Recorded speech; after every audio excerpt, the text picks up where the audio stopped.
Hallelujah, hallelujah. കർത്താവേ സ്തോത്രം. ഒരു വചനം വായിച്ചിട്ട് നമുക്കിരിക്കാം.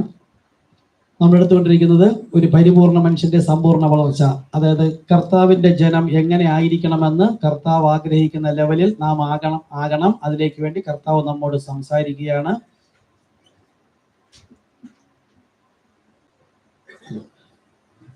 രണ്ട് പത്രോസ് 1-ാം 1 മുതൽ 11 വരെയുള്ള വേദഭാഗങ്ങൾ വായിക്കുകയും അതിനോടൊപ്പം നിങ്ങളും പ്രാർത്ഥിക്കുക. ഇവിടെ നിന്ന് കേൾക്കുന്നത് മാത്രമല്ല, എനിക്ക് ഇവിടെ നിന്നുള്ളത് പറഞ്ഞു തരാനേ കഴിയുള്ളൂ. ദൈവം എന്തെങ്കിലും വെളിപ്പെടുത്തുക, അതിന് ഉപരിയായി നിങ്ങളുടെ ഹൃദയത്തിൽ കിട്ടണം. അതാണ് ദൈവശബ്ദം. മാത്രമല്ല, ഇവിടെ നിന്ന് കേൾക്കുമ്പോൾ അതിന്റെ എക്സാക്റ്റ് ഇണവചനത്തോടുകൂടി കർത്താവ് നിങ്ങൾ തരും. അങ്ങനെ ഒരു അനുഭവം ദൈവകൃപയാൽ ഉണ്ട്, പലർക്കും അതുണ്ട്. അങ്ങനെ ലഭിക്കുമ്പോഴാണ് നമ്മൾ ആത്മാവിൽ ഉണരുന്നത്. ഓ, ഇന്ന് യേശു എന്നോട്, മറ്റ് തൊട്ടടുത്തിരിക്കുന്ന വ്യക്തി എന്ത് പറയുന്നു, എന്ത് ചിന്തിക്കുന്നില്ല, നമ്മൾ അതിൽ നിന്ന് ക്രിസ്തുവിൽ എന്ത് പ്രാപിക്കാൻ ആഗ്രഹിക്കുന്നു എന്ന് ആകാംക്ഷയോടെ ജാഗ്രതയോടെ അന്വേഷിക്കുന്നതോട് കർത്താവ് പറഞ്ഞുകൊണ്ടേയിരിക്കും. അവരുടെ വെളിപ്പാടിനനുസരിച്ച് കർത്താവിന് മഹത്വം കൊടുത്തുകൊണ്ടേയിരിക്കും. ഓക്കെ, കർത്താവ് അനുഗ്രഹിക്കട്ടെ. വചനം വായിക്കാൻ 2 പത്രോസ് 1-ാം 1 മുതൽ 11 വേദഭാഗം. യേശു ക്രിസ്തുവിന്റെ ദാസനും അപ്പോസ്തലനുമായ ശിമോൻ പത്രോസ്, നമ്മുടെ ദൈവത്തിന്റെയും രക്ഷിതാവായ യേശു ക്രിസ്തുവിന്റെയും നീതിയാൽ നിങ്ങൾക്ക് ലഭിച്ചതുപോലെയുള്ള അതേ വിലയേറിയ വിശ്വാസമുള്ളവർക്ക് എഴുതുന്നത്, ദൈവത്തിന്റെയും നമ്മുടെ കർത്താവായ യേശു ക്രിസ്തുവിന്റെയും പരിജ്ഞാനത്തിൽ നിങ്ങൾക്ക് കൃപയും സമാധാനവും വർദ്ധിക്കുമാറാകട്ടെ. തന്റെ മഹത്വത്താലും വീര്യത്താലും നമ്മെ വിളിച്ചവന്റെ പരിജ്ഞാനത്താൽ അവന്റെ ദിവ്യശക്തി ജീവനും ഭക്തിക്കും വേണ്ടിയതൊക്കെയും നമുക്ക് ദാനം ചെയ്തിരിക്കുന്നുവല്ലോ. അവയാൽ നമുക്ക് വിലയേറിയതും അതിമഹത്തായ വാഗ്ദത്തങ്ങളും നൽകിയിരിക്കുന്നു. ഇവയാൽ നിങ്ങൾ ലോകത്തിൽ മോഹത്താലുള്ള നാശം വിട്ടൊഴിഞ്ഞ് ദിവ്യ സ്വഭാവത്തിന് കൂട്ടാളികളായി തീരുവാൻ ഇടവരുന്നു. അത് നിമിത്തം തന്നെ നിങ്ങൾ സകല ഉത്സാഹവും കഴിച്ച് നിങ്ങളുടെ വിശ്വാസത്തോട് വീര്യവും, വീര്യത്തോട് പരിജ്ഞാനവും, പരിജ്ഞാനത്തോട് ഇന്ദ്രിയജയവും, ഇന്ദ്രിയജയത്തോട് സ്ഥിരതയും, സ്ഥിരതയോട് ഭക്തിയും, ഭക്തിയോട് സഹോദരപ്രീതിയോട് സ്നേഹവും കൂട്ടിക്കൊള്ളുവേൻ. ഇവ നിങ്ങൾക്കുണ്ടായി വർദ്ധിച്ചു വരുന്നു എങ്കിൽ നിങ്ങൾ നമ്മുടെ കർത്താവായ യേശു ക്രിസ്തുവിന്റെ പരിജ്ഞാനം സംബന്ധിച്ച് ഉത്സാഹമില്ലാത്തവരും നിഷ്ഫലന്മാരും ആയിരിക്കുകയില്ല. അവയില്ലാത്തവനോ കുരുടനത്രേ, അവൻ ഹ്രസ്വദൃഷ്ടിയുള്ളവനും തന്റെ മുമ്പിലത്തെ പാപങ്ങളുടെ ശുദ്ധീകരണം മറന്നവനും തന്നെ. അതുകൊണ്ട് സഹോദരന്മാരെ, നിങ്ങളുടെ വിളിയും തിരഞ്ഞെടുപ്പും ഉറപ്പാക്കുവാൻ അധികം ശ്രമിപ്പിൻ. ഇങ്ങനെ ചെയ്താൽ നിങ്ങൾ ഒരു നാളും ഇടറിപ്പോകാതെ നമ്മുടെ കർത്താവിന്റെ രക്ഷിതാവായ യേശു ക്രിസ്തുവിന്റെ നിത്യരാജ്യത്തിലേക്കുള്ള പ്രവേശനം ധാരാളമായി പ്രാപിക്കും. കരുണയുള്ള കർത്താവെ, പ്രാർത്ഥിക്കാം. യേശുവേ, പഴയ നിയമകാലം മുതൽ ദൈവ ഇഷ്ടപ്രകാരം ജീവിക്കുവാൻ ദൈവം പലരെയും വിളിച്ചു. ഒരു വ്യക്തികളും പൂർണ്ണമായി അനുസരിച്ചതായി കാണുന്നില്ല. ഹാനോക്ക് ദൈവത്തോടു കൂടെ നടന്നു, എടുക്കപ്പെട്ടു. എന്നാൽ ഏലിയാവും അങ്ങനെ തന്നെ. എന്നാൽ ബാക്കി ദൈവം മനുഷ്യനായി ഇവിടെ ജനിച്ചു വന്ന പലരെയും വിളിച്ചവരെല്ലാം പലതവണ തെറ്റിപ്പോയി മാനസാന്തരപ്പെട്ട് തിരികെ വന്നു. മോശയെ വിളിച്ചു വടി നീട്ടാൻ പറഞ്ഞു, അവൻ വടി അടിച്ചു. കൽപ്പലക കൊടുത്തു, നിയമങ്ങളാണ് ദൈവം എഴുതി കൊടുത്തതായിരുന്നു, അവൻ തറയിൽ എറിഞ്ഞു പൊട്ടിച്ചു. അബ്രഹാമിനെ വിളിച്ചു, വിശ്വാസികളുടെ പിതാവായിട്ട് അബ്രഹാമിനെ വിളിച്ചു. എന്നാൽ അവനിലും പോരായ്മയുണ്ട്. ആ പോരായ്മയല്ല നാം പഠിക്കേണ്ടത്. എന്നാൽ നാം പറയുന്നത് അവർക്കും പോരായ്മ ഉണ്ടായിരുന്നു. അവൻ 2 തവണ കള്ളം പറഞ്ഞു. വെളിപ്പാട് പുസ്തകത്തിൽ പറയുന്നു, ഭോഷ്കിൽ പ്രിയപ്പെടുന്നവനും ഭോഷ്ക് പറയുന്നവനും ദൈവരാജ്യം അവകാശമാക്കില്ല, തീപോയിക തന്നെ. നോക്കൂ, അബ്രഹാം 2 തവണ തന്റെ ഭാര്യയെ കുറിച്ച് പറഞ്ഞു, അവൾ എന്റെ സഹോദരി. ഒരർത്ഥത്തിൽ അത് ശരിയാണ്. അവന്റെ അമ്മയുടെ മകളല്ല, അപ്പന്റെ മകൾ. അപ്പന്റെ മറ്റൊരു വിവാഹം കഴിച്ച അതിലുള്ള സഹോദരി ആണ് വിവാഹം കഴിച്ചത്. എന്നാൽ അവന്റെ ഭാര്യ ആയിരുന്നു, അവൻ അത് മറച്ചു വെച്ചു. എല്ലാവരും ഇങ്ങനെ തന്നെ, പലരും തെറ്റിപ്പോയി. കർത്താവായ യേശുവേ, നാം പലപ്പോഴും തെറ്റിപ്പോകുന്നവർ. ബൈബിൾ പറയുന്നു, നീതിമാൻ ആരുമില്ല, ഒരുത്തൻ പോലും ഇല്ല. കർത്താവേ, അപ്പോൾ സ്വർഗത്തിലേക്ക് പോകാൻ ആഗ്രഹിക്കുന്ന, ദൈവം കൊണ്ടുപോകാൻ ആഗ്രഹിക്കുന്ന ഒരു വ്യക്തി ഈ വെളിപ്പാടിൽ വളരണമെന്ന് പറയുമ്പോൾ അവനെ കർത്താവ് വിശ്വാസവും വീര്യം ഇന്ദ്രിയും പരിജ്ഞാനം വിശ്വസ്തയും സൗന്ദര്യ ക്ഷമയും എല്ലാം ആയിട്ട് അവസാനം സ്നേഹം, അതാകുന്നു പരിശുദ്ധാത്മാവ്. ആ പരിശുദ്ധാത്മാവിനാൽ മുദ്രയിട്ട് കർത്താവിന്റെ വരവിൽ എടുക്കപ്പെടുവാനായി അങ്ങ് നമ്മെ ഒരുക്കാൻ ആഗ്രഹിക്കുന്നത് യൗവണ്ണമെന്ന് അങ്ങോട്ട് സംസാരിച്ചിരിക്കുമ്പോൾ അവണ്ണമാണോ ഞാൻ എന്ന് പരിശോധിക്കാനാകുന്നു വന്നത്. കരുണയുള്ള കർത്താവെ, അങ്ങനെ അല്ല എങ്കിൽ കൃപയോടെ വചനപ്രകാരം, വചനത്തോടുകൂടെ അല്ല വെളിപ്പാടിനോടുകൂടെ, വെളിപ്പാടിന്മേലാണ് സഭ കെട്ടുന്നത്. വചനം എല്ലാവരിലും ഉണ്ട്, നമുക്ക് ഹൃദയത്തിൽ സമീപസ്ഥവും ഉണ്ടെന്ന് പറയുന്നു. എന്നാൽ വെളിപ്പാട് എപ്പോഴും ക്രിസ്തുവിൽ മറഞ്ഞിരിക്കുകയാണ്. നമ്മളെപ്പോൾ ക്രിസ്തുവിനോട് ദാഹത്തോടു കൂടി അടുക്കൽ ചേർന്നുവോ അത് ആ നിമിഷം കർത്താവ് വെളിപ്പെടുത്തരും. അങ്ങനെ തന്നെയാണ് ബൈബിളിലെ സകല കാര്യങ്ങളും. കരുണയുള്ള കർത്താവെ, ക്രിസ്തുവിനോട് ചേർന്നിരുന്നുകൊണ്ട് കർത്താവിൽ നിന്ന് പ്രാപിച്ച് ക്രിസ്തുവിൽ നിന്ന് തന്നെ വളരുവാൻ നമ്മെ സഹായിക്കണമെന്ന് പ്രാർത്ഥിക്കുന്നു.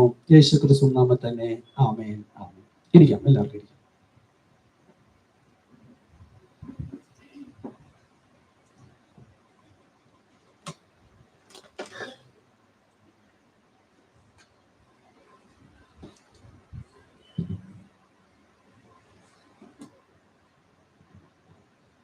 Hallelujah, hallelujah, hallelujah. കർത്താവ് നമ്മെ സഹായിക്കട്ടെ. പ്രാർത്ഥനയോടെ ആയിരിക്കാം. പറഞ്ഞതുപോലെ നമ്മളിവിടെ പഠിച്ചുകൊണ്ടിരിക്കുന്നത് ഒരു പരിപൂർണ മനുഷ്യന്റെ സമ്പൂർണ്ണ വളർച്ച. നമ്മൾ കുറച്ച് കാര്യങ്ങൾ കേട്ടു. വിശ്വാസം ഉണ്ടായിരിക്കണം. നമ്മളെല്ലാം വിശ്വാസമുണ്ടെന്ന് പറയുന്നു. വിശ്വാസം എന്ന് പറയുന്നത് ബൈബിളിൽ എഴുതിയിരിക്കുന്നത് ഞാൻ വിശ്വസിക്കുന്നു എന്ന് പറയുന്നതല്ലെന്ന് നമുക്കിവിടെ പഠിച്ചു. ഈ എഴുതിയിരിക്കുന്നതിന്റെ മർമ്മം ക്രിസ്തുവിലിരിക്കുന്നു. അതിന്റെ വെളിപ്പാട് കിട്ടണം. ഉദാഹരണം, പിതാവിന്റെ പുത്രന്റെ പരിശുദ്ധാത്മാവിന്റെ നാമത്തിൽ നിന്ന് വചനമുണ്ട്, വചനം കണ്ടുകൊണ്ടിരിക്കുന്നു. ഈ കാണുന്നതിന് വിശ്വാസം എന്ന് പറയുന്നത്, അതുകൊണ്ട് യാഥാർത്ഥ്യം. പക്ഷെ അതിന്റെ കാണാത്തതാണ് നാമം. ഈ നാമം വെളിപ്പെടുന്നവനാണ് വിശ്വാസി. കണ്ടു വിശ്വസിക്കുന്നതല്ല, കാണാതെ വിശ്വസിക്കുക. അതുപോലെ ദൈവത്തിന്റെ വചനം ഓരോന്നും കർത്താവ് പറഞ്ഞിരിക്കുന്നു. അതിനുള്ളിലുള്ള മർമ്മം ഗ്രഹിക്കാൻ കർത്താവ് തന്നെ വെളിപ്പെടുത്തി തരും. അത് വെളിപ്പെടുന്നവനാണ് ഓരോ കാലത്തും നമ്മൾ പറയും സിയോൻ യാത്ര. യാത്രയിൽ മുന്നോട്ട് പോകുന്നതോറും കർത്താവ് നമുക്ക് വെളിപ്പെടുത്തി തരുന്നത്, മുന്നോട്ട് കൊണ്ടുപോവുക.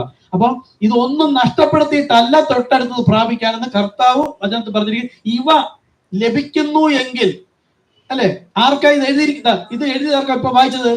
അപ്പോസ്തലൻ. നമുക്ക് ലഭിച്ച അതേ വിലയേറിയ വിശ്വാസമുള്ളവർക്ക്. അപ്പോൾ അപ്പോസ്തലന്മാർ എങ്ങനെയുള്ളവരായിരുന്നു?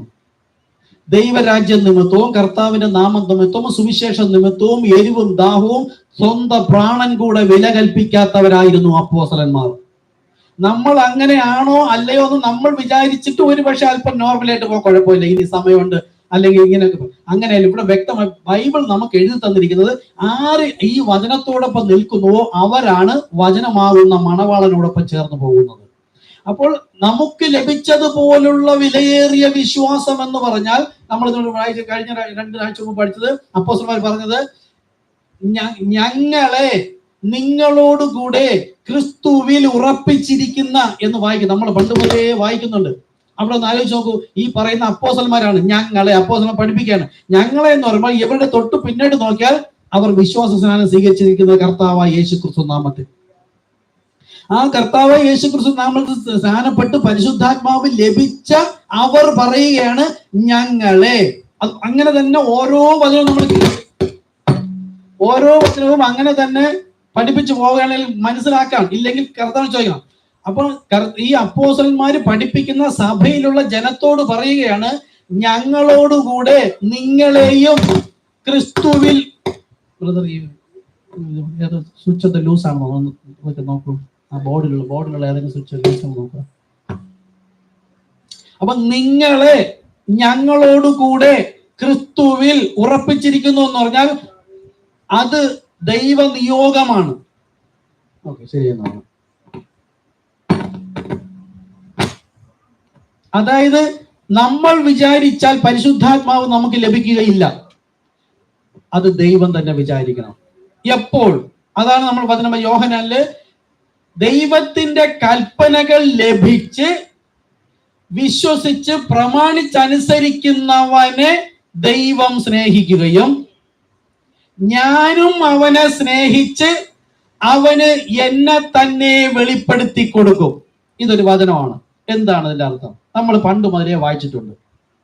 അതുപോലെ ഇന്നലെ വാട്സപ്പിൽ ഒരാൾ എന്നെ സംസാരിച്ചു. ഒരു പോലീസ് ഉദ്യോഗസ്ഥനാണ്. അദ്ദേഹം സംസാരിക്കണം, ദൈവത്തിന്റെ സ്നേഹവും പിതാവിന്റെ സ്നേഹവും പുത്രന്റെ കൃപയും പരിശുദ്ധാത്മാവിന്റെ കൂട്ടായ്മയും 3 പേരില്ലേ? നമുക്കും തോന്നാം. ഇപ്പൊ ഇവിടെ കണ്ട 3 പേരില്ലേ? എന്റെ പിതാവിന്റെ ശ്രദ്ധിച്ചു കാണണം. അങ്ങനെയാണ് നിങ്ങൾ ഇത് രണ്ട് കാര്യം ഞാൻ പറഞ്ഞുതരാം. ഈ 2 കാര്യത്തിന്റെ വെളിപ്പാടാണ് പറയാൻ പോകുന്നത്. ഈ വെളിപ്പാട് നിങ്ങൾക്ക് ഗ്രഹിച്ചാൽ പിന്നെ വചനത്തിനകത്ത് ഇങ്ങനെയാണ് ദൈവം എഴുതിയിരിക്കുന്നത്. അതിന്റെ മർമ്മങ്ങൾ ആരായാൽ നമ്മൾ ജാഗ്രതയോടെ അന്വേഷിക്കണം. അന്വേഷിക്കുന്നത് ഈ പള്ളിക്കാരെല്ലാം അന്വേഷിക്കുന്നില്ല, നമ്മളായിരുന്നപ്പോഴും അന്വേഷിച്ചു. ജാഗ്രതയോടെ അന്വേഷിക്കുന്നവൻ കണ്ടെത്തുമെന്നാണ്. ഈ രണ്ടിന്റെ കാര്യം പറഞ്ഞുതരാം. അപ്പൊ തൃത്വമുണ്ട് നമ്മൾ തന്നെ അവൻ തെളിയിക്കാൻ കൊണ്ടുവരുന്ന വചനമാണ്. പിതാവിന്റെ കൽപ്പനകൾ ലഭിച്ച് പ്രമാണിച്ചനുസരിക്കുന്നവനെ ആര് സ്നേഹിക്കും? ദൈവം സ്നേഹിക്കും. അപ്പൊ ഒരു വ്യക്തി അവർ പറയുന്ന പോലെയാണ്, പക്ഷെ വെളിപ്പാട് ഒരു ബന്ധം നോക്കിക്കൊള്ളാം. പിതാവ് സ്നേഹിക്കും. അടുത്ത് യേശു, രണ്ടാമത്തെ വ്യക്തി, അവര് പറയുന്ന ഞാനും അവനെ സ്നേഹിച്ച്. കണ്ടോ, രണ്ടാമത് സ്നേഹിക്കാനുണ്ട്. ആദ്യം പിതാവ് സ്നേഹിക്കും, രണ്ടാമത് ഞാൻ സ്നേഹിക്കും. അടുത്ത യേശു പറയുന്നത് ഞാൻ എന്നെ തന്നെ വെളിപ്പെടുത്തി കൊടുക്കും. അപ്പൊ ഇത് കേൾക്കുമ്പോഴത്തേക്ക് രണ്ട് വ്യക്തി, ഇവിടെ മൂന്ന് പേരിൽ രണ്ട്. എന്താണിത് സത്യം? കൽപ്പന എപ്പോഴും ദൈവത്തിന്റെയാണ്. യേശു പറഞ്ഞാലും അപ്പോസ്തലന്മാർ പറഞ്ഞാലും ആര് പറഞ്ഞാലും ദൈവവചനമാണ്. ദൈവത്തിന്റെ കൽപ്പന ഒരു വ്യക്തി വിശ്വസിച്ച് പ്രമാണിച്ചനുസരിക്കുമ്പോൾ അവനെ ദൈവം സ്നേഹിക്കുകയും, ഓക്കെ, ഞാനും അവനെ സ്നേഹിച്ച്. എന്താ സ്നേഹം? ആമേൻ. സ്നേഹം വെച്ചാൽ ദൈവം ഞാൻ ആരാണെന്ന് എന്നെ തന്നെ വെളിപ്പെടുത്തി തരും. ആത്മാവായി നിന്ന ദൈവം വേറൊരു വ്യക്തിയെന്നും ശരീരത്തിൽ വന്ന യേശു ക്രിസ്തു വേറൊരു വ്യക്തി എന്നും പഠിപ്പിക്കും എന്ന് ദൈവത്തിന് മുന്നമേ അറിയാവുന്നത് കൊണ്ടും യേശു വന്നപ്പോൾ യേശുവിനെ ബേൽസബൂൽ എന്നും യഹോവ നമ്മുടെ ദൈവം എന്നും പറഞ്ഞ് രണ്ടാക്കി കണ്ടവരോട് പറയുകയാണ്, ഞാൻ എന്നെ തന്നെ വെളിപ്പെടുത്തുമെന്ന് പറഞ്ഞാൽ ഈ ശരീരത്തിൽ ഇരിക്കുന്നത് ആരാണെന്നും ഇനി ഞാൻ പോയി മടങ്ങി വന്ന എല്ലാ നാളും നിങ്ങളോട് കൂടെ ഇരിക്കുമെന്ന് പറഞ്ഞവൻ പരിശുദ്ധാത്മാവ് അത് മൂന്നാമത്തെ വ്യക്തിയാണെന്നും ലോകം വിശ്വസിക്കുമ്പോൾ ഞാൻ എന്നെ കണ്ടെന്താ? ആത്മാവിനെ ആർക്കും കാണാൻ കഴിയില്ല, പരിശുദ്ധാത്മാവിനെയും കാണാൻ കഴിയില്ല. അപ്പൊ ദൈവത്തെ കാണാൻ കഴിയില്ല, പരിശുദ്ധാത്മാവിനെ കാണാൻ കഴിയില്ല. അപ്പം ജനം കണ്ടത് ഒരു ശരീരത്തെ മാത്രമാണ്. അപ്പൊ ഈ ശരീരത്തിൽ ഇരിക്കുന്നത് ആരാണെന്ന് ഈ ഞാനായ നമ്മുടെ യേശു, കുഴപ്പമൊന്നുമില്ല, ദൈവം വെളിപ്പെടുത്തി തരെയാണ്. ദൈവം വെളിപ്പെടുത്തി കിട്ടുന്നവന് മാത്രമേ അറിയാവൂ പിതാവ് വേറെ, പുത്രൻ വേറെ, പരിശുദ്ധാത്മാവ് വേറെ അല്ല, ഞാൻ തന്നെ അവൻ എന്ന് നിങ്ങൾ അന്നാളിൽ അറിയും. എവിടെ? യോഹന്നാൻ സുവിശേഷം 8:28 യേശു ഉയർത്തെഴുന്നേറ്റ് പോകുന്നതിന് മുമ്പ് പറയാണ്, നിങ്ങൾ മനുഷ്യപുത്രനെ ഉയർത്തിയ ശേഷം, അതായത് നിങ്ങൾ തന്നെ ഉപദ്രവിച്ച് കൊന്ന് അതിനുശേഷം ഉയർത്തെഴുന്നേറ്റ് പോയ ശേഷം പരിശുദ്ധാത്മാവ് വരുമ്പോഴുള്ള കാര്യമാണ്. അവിടെ അങ്ങനെ എഴുതിയിട്ടില്ല. കാര്യം എന്താ? യോഹന്നാൻ 14:26 യേശു പറഞ്ഞു, പരിശുദ്ധാത്മാവ് വരുമ്പോഴോ അവൻ ഞാൻ പറഞ്ഞതിനെ ഓർമ്മപ്പെടുത്തി ഉപദേശിക്കും. അത് ലഭിക്കുന്നത് വരെ 3 പേർ തന്നെ. അപ്പോൾ എന്നെ തന്നെ വെളിപ്പെടുത്തുമെന്ന് പറഞ്ഞാൽ ഞാൻ ആരാണെന്ന് വെളിപ്പെടുത്തുമ്പോൾ നമുക്ക് മനസ്സിലായി ഇമ്മാനുവേൽ, ദൈവം നമ്മോടുകൂടെ. യെശയ്യാപ്രവാചകൻ 25:9 എന്ത് പറഞ്ഞു? ദൈവം യഹോവ തന്നെ വന്നു നിങ്ങളെ രക്ഷിക്കും, അവൻ ദൈവം തന്നെ, അവന്റെ നാമം യഹോവ എന്ന് തന്നെ. യഹോവയ്ക്ക് വഴിയൊരുക്കുവിൻ, ദൈവത്തിന് പെരുവഴി ഒരുക്കുവിൻ. പെരുവഴി ഒരുക്കുന്നതിന് മുമ്പ് ഏലിയാ പ്രവാചകനെ അയക്കുമെന്ന് പറഞ്ഞിരിക്കുന്നു. എന്നാൽ പിന്നത്തേതിൽ വന്നപ്പം പറഞ്ഞു ഏലിയാവിന്റെ ആത്മാവോടും ശക്തിയോടും കൂടെ. ഏലിയ പ്രവാചകൻ എന്നല്ല, ഏലിയാവിന്റെ ആത്മാവോടും ശക്തിയോടും കൂടെ. ആർക്ക് മുമ്പേ? യഹോവയ്ക്ക് മുമ്പേ. വന്നപ്പോൾ കർത്താവായ യേശു ക്രിസ്തു. അതാര്? യഹോവ. അപ്പൊ ഞാൻ എന്നെ തന്നെ വെളിപ്പെടുത്തി കിട്ടി, നമുക്ക് വെളിപ്പെടുത്തി കിട്ടി. അപ്പോൾ നമ്മൾ എന്തുകൊണ്ട് നമുക്കത് വെളിപ്പെടുത്തി കിട്ടി? ഒരുപക്ഷെ സ്നാനപ്പെടുന്നതിന് മുമ്പ് നമുക്ക് ഈ ചിന്തകൾ വന്നിട്ടിരിക്കാം, അല്ലെ? നമുക്കെല്ലാം ഉണ്ടായിരുന്നു. സ്നാനപ്പെടുന്നതിന് മുമ്പ് ഇത് ഇവർ പറയുന്നത് പോലെ 3 അല്ല 1. അപ്പോഴും അത് മുൻകുറിയാണ്. നമ്മൾ കണ്ടെത്തിയതല്ല, നമ്മുടെ തോന്നലല്ല. കാലത്തികവിൽ ദൈവത്തിന്റെ വെളിപ്പാട് നമുക്ക് നൽകിയാൽ, ഏതെങ്കിലും ഒരു സമയത്ത് നൽകിയാൽ നാം അതിനെ സ്വീകരിക്കും. ജീവപര്യന്തം, മരണപര്യന്തം സ്വീകരിച്ച് വിശ്വസ്തയോടെ നിൽക്കുമെന്ന കാഴ്ച ദൈവം മുന്നമേ കണ്ടതുകൊണ്ട് നമ്മുടെ ഉള്ളിൽ ദൈവത്തിന്റെ വചനമിട്ടിരുന്നു. വെളിപ്പാടിട്ടില്ല, വചനമിട്ടിരുന്നു. ആ വചനം പുറത്തു നിന്ന് കേൾക്കുന്നത് ശരിയല്ലല്ലോ എന്ന് സപ്പോർട്ട് ചെയ്യാൻ ഒരു വചനം നമ്മുടെ ഹൃദയത്തിലുണ്ടായിരുന്നു. അവിടെ ഹൃദയത്തിലില്ല, അവിടെ കയ്യിലേ ഉള്ളൂ പുസ്തകമായിട്ട്. നമുക്കോ ഹൃദയത്തിലും നാവിലും ഉണ്ടായിരുന്നു. ഹൃദയം നിറയുന്നത് വായി സംസാരിക്കുന്നു. അവരോട് നമ്മൾ പറയാം അതല്ലല്ലേ ഇതല്ലേ ശരി, നമ്മൾ പറഞ്ഞുകൊണ്ടിരുന്നു. അങ്ങനെ ആ ദൈവകൃപയാൽ നമ്മെ പല അന്യരും പരദേശിയുമായി മിസ്രയീമിൽ നിന്ന് വന്നതുപോലെ യാത്ര ചെയ്ത് കാലത്തികവിൽ അത് അറിയിച്ചപ്പോൾ നമ്മളത് വിശ്വസിച്ചു. ആമേൻ. വിശ്വസിക്കുക ആ ഒരു സീൻ ശരിയാണല്ലോ എന്ന് വെളിപ്പെടുത്തി തന്നതും ദൈവം അകത്ത് കിടന്ന ദൈവത്തിന്റെ വചനമാ, വിത്ത്. അതാണ് നമ്മെ അവിടെ നിന്ന് തള്ളി പുറത്തേക്ക്. എന്റെ ആടുകളെ പേർ ചൊല്ലി വിളിച്ച് പുറത്തേക്ക് കൊണ്ടുപോകും. ഈ കത്തോലിക്ക് മുതൽ പെന്തക്കോസ്തലുള്ളവരെ പുള്ളിച്ചെന്ന് പിന്നെ അങ്ങോട്ട് കൊണ്ടുപോകണം. അവര് പിതാവ് മറ്റൊരു അടിസ്ഥാനം ഇടരുതെന്ന, യേശുക്രിസ്തു എന്ന അടിസ്ഥാനത്തിൽ അല്ലാതെ ഉള്ളതെല്ലാം കത്തിച്ചു കളയുന്ന. അവിടെ ഒന്ന് യേശുക്രിസ്തു നാമത്തിലല്ല, എല്ലാം പിതാവ് പുത്രൻ പരിശുദ്ധൻ. അപ്പൊ ശരിയായതിലേക്ക് വിളിച്ചുകൊണ്ടിരുമെങ്കിൽ കർത്താവ് പറഞ്ഞിരിക്കുന്നു. അങ്ങനെ വിളിച്ച് പുറത്തേക്ക് കൊണ്ടുവന്നപ്പോൾ ഞാൻ എന്നെ തന്നെ വെളിപ്പെടുത്തി കൊടുക്കും, അപ്പോൾ മനസ്സിലാകും ഞാൻ തന്നെ അവൻ എന്ന് വിശ്വസിക്കാത്തവൻ പാപത്തിൽ മരിച്ചിരിക്കുന്നു. യോഹന്നാൻ 8:24 പറയുന്നു, ഞാൻ തന്നെ അവൻ എന്ന് നിങ്ങൾ വിശ്വസിക്കാകയാൽ നിങ്ങൾ നിങ്ങളുടെ പാപത്തിൽ മരിച്ചിരിക്കുന്നു. അതായത് രക്ഷിക്കപ്പെട്ടിട്ടില്ല. റോമർ 10:9 പറഞ്ഞു യേശുവിനെ കർത്താവ്. നമ്മളത് പഠിച്ചു. അപ്പൊ യേശുവിനെ കർത്താവ് എന്ന് വിശ്വസിക്കാൻ പറഞ്ഞാൽ കർത്താവ് എന്ന് പറഞ്ഞാൽ സൃഷ്ടികർത്താവ്, അതാണ് അവിടുത്തെ അർത്ഥം, അല്ലാതെ രണ്ടുപേരെന്നുള്ളതല്ല. മനസ്സിലായല്ലോ? വെളിപ്പെടുത്തി കിട്ടുമ്പോൾ ഞാൻ പോയി മടങ്ങി വന്ന് എല്ലാ നാളും നിങ്ങളോട് കൂടെ ഇരിക്കും. ഇതിനാണ് യോഹന്നാൻ സുവിശേഷം 16-ാം അധ്യായത്തിൽ അടുത്ത് വയ്ക്കണം. യേശു പ്രാർത്ഥനയെ കുറിച്ച് പഠിപ്പിക്കും, പറയുന്നു, ഇപ്പോൾ നിങ്ങൾ എന്റെ നാമത്തിൽ എന്നോട് അപേക്ഷിക്കുന്നതൊക്കെയും പിതാവ് പുത്രൻ മഹത്വപ്പെടേണ്ടതിന് നൽകും. കുറച്ച് കഴിയുമ്പോൾ പറയണം, ഇപ്പോൾ ഞാൻ സാദൃശ്യമായി, സിസ്റ്റർ കൊണ്ടുവന്നിരിക്കും, ഒരു മർമ്മപ്രധാന കാര്യമാണ്, ലോകത്തിനും അജ്ഞാനമായി കിടക്കുകയാണ്. വചനം കൃത്യമായി എഴുതി വെച്ചിട്ടുണ്ട്. ഇപ്പോൾ ഞാൻ സാദൃശ്യമായി സംസാരിക്കുന്നു, അതാ പിതാവ് ഉണ്ടെന്നും ഞാൻ ഉണ്ടെന്നും രണ്ട്. അടുത്ത് പറയണേ, എന്നാൽ ഞാൻ സാദൃശ്യമായി സംസാരിക്കാതെ സ്പഷ്ടമായി നിങ്ങളോട് അറിയിക്കുന്ന നാഴിക വരുന്നു. ആരറിയിക്കുന്നു? ഞാൻ അറിയിക്കുന്ന നാഴിക വരുന്നു. യേശു ഉയർത്തെഴുന്നേറ്റ് പോയി കഴിഞ്ഞാൽ പിന്നെ എവിടെ അറിയിക്കുന്നത്? ഞാൻ തന്നെ പോയി മടങ്ങി വരും പരിശുദ്ധാത്മാവായി. ആ പരിശുദ്ധാത്മ ലഭിക്കുമ്പോൾ അന്ന് അറിയിക്കുന്ന നാഴിക, ഞാൻ അറിയിക്കുന്ന നാഴിക വരുന്നു. ഇന്ന് പരിശുദ്ധാത്മ ലഭിച്ചപ്പോൾ നമുക്ക് മനസ്സിലായി, ഈ പരിശുദ്ധാത്മാവ് എന്ന് പറയുന്നത് തന്നെയാണ് കർത്താവായ യേശു ക്രിസ്തു. അവർക്കത് മനസ്സിലാകുന്നില്ല. അവർ തുടക്കം മുതലേ തെറ്റി നിൽക്കുന്നവരാ. അപ്പൊ ഇവിടെ 3 പേരെല്ലാം ഒന്നെന്ന് മനസ്സിലായി. ഇനി പിതാവിന്റെ സ്നേഹം, ഇന്നലെ ഒരു പോലീസ് ഉദ്യോഗസ്ഥൻ വിളിച്ച് ചോദിച്ചതാണ്. പിതാവിന്റെ സ്നേഹം, എല്ലാം കാര്യങ്ങളൊക്കെ മനസ്സിലായി, സാധനമൊക്കെ മനസ്സിലായി, അതിൽ വോയിസ് തന്നെ കിടപ്പുണ്ട്. യഹോവ തന്നെയാണ് യേശു ക്രിസ്തു, എനിക്ക് വിശ്വാസമുണ്ട്. പാസ്റ്റർ പറയുന്നത് എല്ലാം ശരി തന്നെ, എല്ലാം ഒരുപാട് ക്ലിപ്പിട്ട് ഒന്നുകൂടി ചോദ്യം ചോദിക്കാനുണ്ട്. അദ്ദേഹം പറയുന്നത് ഇത് പറയാം, പിതാവ് നമുക്കറിയേണ്ട കാര്യം പറയാം. പിതാവിന്റെ സ്നേഹം, പുത്രന്റെ കൃപ, പരിശുദ്ധാത്മാവിന്റെ കൂട്ടായ്മ. എല്ലാവരും നമ്മളോട് ചോദിക്കും, കണ്ടോ 3 ഇല്ലേ? അവരോട് പറയേണ്ടത് പിതാവിന്റെ സ്നേഹം, അത് പിതാവ് നമ്മെ സ്നേഹിച്ച മഹാസ്നേഹമാണ് കർത്താവായ യേശു ക്രിസ്തുവിനെ നമുക്ക് വേണ്ടി ക്രൂശിൽ തറച്ചത്. അപ്പൊ പിതാവിന്റെ സ്നേഹമാണ് ദൈവത്തോടുള്ള സമത്വം. എന്ത് സ്നേഹം? നമ്മളോടുള്ള സ്നേഹം. ഇന്ന് നിങ്ങളിവിടെ ഇത്രയും ദൂരം വന്നിരിക്കുന്നത് എന്നോടോ മറ്റൊരു സുഹൃത്ത് ദൈവത്തോടുള്ള സ്നേഹം നിമിത്തമാണ് ഇവിടെ വന്നത്. നിങ്ങൾ എന്ത് ചെയ്താലും സ്നേഹത്തിൽ ചെയ്യുവിൻ. അപ്പൊ പിതാവ് നമ്മളെ സ്നേഹിച്ച സ്നേഹം ദൈവം എക്സ്പ്രസ് ചെയ്യുന്നതാണ് ശരീരധാര്യ. ദൈവത്തോടുള്ള സമത്വം മുറുകെ പിടിക്കാതെ വേഷത്തിൽ മനുഷ്യനായി മക്കൾ ജഡരക്തങ്ങളോടുകൂടി ആകൊണ്ട്. ഈ മക്കൾ ആരാണ്? ഉൽപ്പത്തി പുസ്തകത്തിലെ 26 ഇസ്രായേൽ എന്റെ മക്കൾ, നിങ്ങൾ എന്റെ കൽപ്പന പ്രമാണിച്ചാൽ നിങ്ങൾ എന്റെ ജനവും ഞാൻ നിങ്ങൾക്ക് പിതാവുമായിരിക്കും. ഞാൻ നിങ്ങൾക്ക് ദൈവവും നിങ്ങൾ എന്റെ മക്കളും. അപ്പൊ ഇസ്രായേൽ മക്കൾ ജഡരക്തങ്ങളോട് കൂടിയായതുകൊണ്ട് അവരുടെ പിതാവായ ദൈവം ജഡരക്തങ്ങളോട് കൂടിയായി. അതാണ് സ്നേഹം, വേറെ വ്യക്തി എന്നല്ല. ലോകം വേറെ വ്യക്തി എന്നാണ് പഠിപ്പിക്കുന്നത്. അപ്പൊ അവരുടെ സ്നേഹം എന്താണ്? നമ്മെ സ്നേഹിച്ച് നമുക്കൊരു പാപപരിഹാര മാർഗം. കഴിഞ്ഞ പ്രാവശ്യം നമ്മൾ പറഞ്ഞു, രക്തം ചീന്തണം, ജീവനുള്ള രക്തം. ദൈവം ആഗ്രഹിക്കാത്തൊരു ജീവൻ ഭൂമിയിൽ വന്നു. ദൈവം ആദാമിനെ ഹവ്വയും എങ്ങനെ സൃഷ്ടിച്ചുവോ അങ്ങനെ തന്നെ ദൈവത്തിന്റെ സൃഷ്ടി മക്കളെ ഉണ്ടാക്കണമായിരുന്നു. ഇതിനിടയിലാണ് തെറ്റുപറ്റിയത്. ദൈവം പിന്നെ അതങ്ങ് അനുവദിച്ചു കൊടുത്തു. അങ്ങനെ തന്നെ കുഞ്ഞുങ്ങൾ ജനിക്കുന്നു. പക്ഷെ അവിടെ രക്തം ഇടകലർന്നു. അത് ദൈവത്തിന് ഇഷ്ടമായി തോന്നിയില്ല. അത് കഴിഞ്ഞൊരു ജീവൻ ഉണ്ടായി. ആ ജീവനെ കൊല്ലുന്നതിന് പകരം കൊല്ലാതിരിക്കാൻ അടയാളം വെച്ചിട്ട് പ്രതീകാത്മകമായി മറ്റൊരു ജീവനെ കൊന്നു. രക്തമെടുത്തു, പാപത്തിന്റെ പരിഹാര മാർഗം എടുത്തു. അപ്പോ പിതാവിന്റെ സ്നേഹമാണ് നമ്മൾ ജഡരക്തങ്ങളോട് കൂടിയായതുകൊണ്ട് അവനും അവരെ പോലെ ജഡരക്തങ്ങളോട് കൂടിയായി. അപ്പൊ ഇവിടുത്തെ അതെന്താണ്? പിതാവിന്റെ സ്നേഹമാണ് കർത്താവായ യേശു ക്രിസ്തുവിന്റെ ക്രൂശിലെ യാഗം. ഈ 2 കാര്യം പിടികിട്ടിയല്ലോ. പിതാവിന്റെ സ്നേഹം. ഇനി പുത്രന്റെ കൃപ. കൃപ എന്നാൽ എന്താണ്? അർഹിക്കാത്തവന് ലഭിക്കുന്ന ദാനം. എന്താ അത് പറയാം. അപ്പൊ അർഹിക്കാത്ത നമ്മൾ ആലോചിക്കോ, ഈ വിശ്വാസത്തിൽ വരുന്നതിന് മുമ്പ് ഈ ശരിയായ വചനം വിശ്വസിച്ച് പ്രമാണിച്ചനുസരിക്കാതിരിക്കുന്നിടത്തോളം നമ്മൾ പാപിയാണ്, നമുക്കതറിയാം.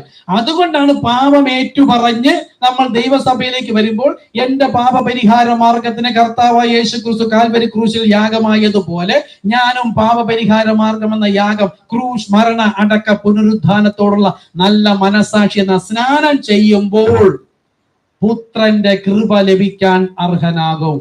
എന്താ കൃപ? ദാനം. എന്താ ദാനം? പരിശുദ്ധാത്മാവെന്ന ദാനം.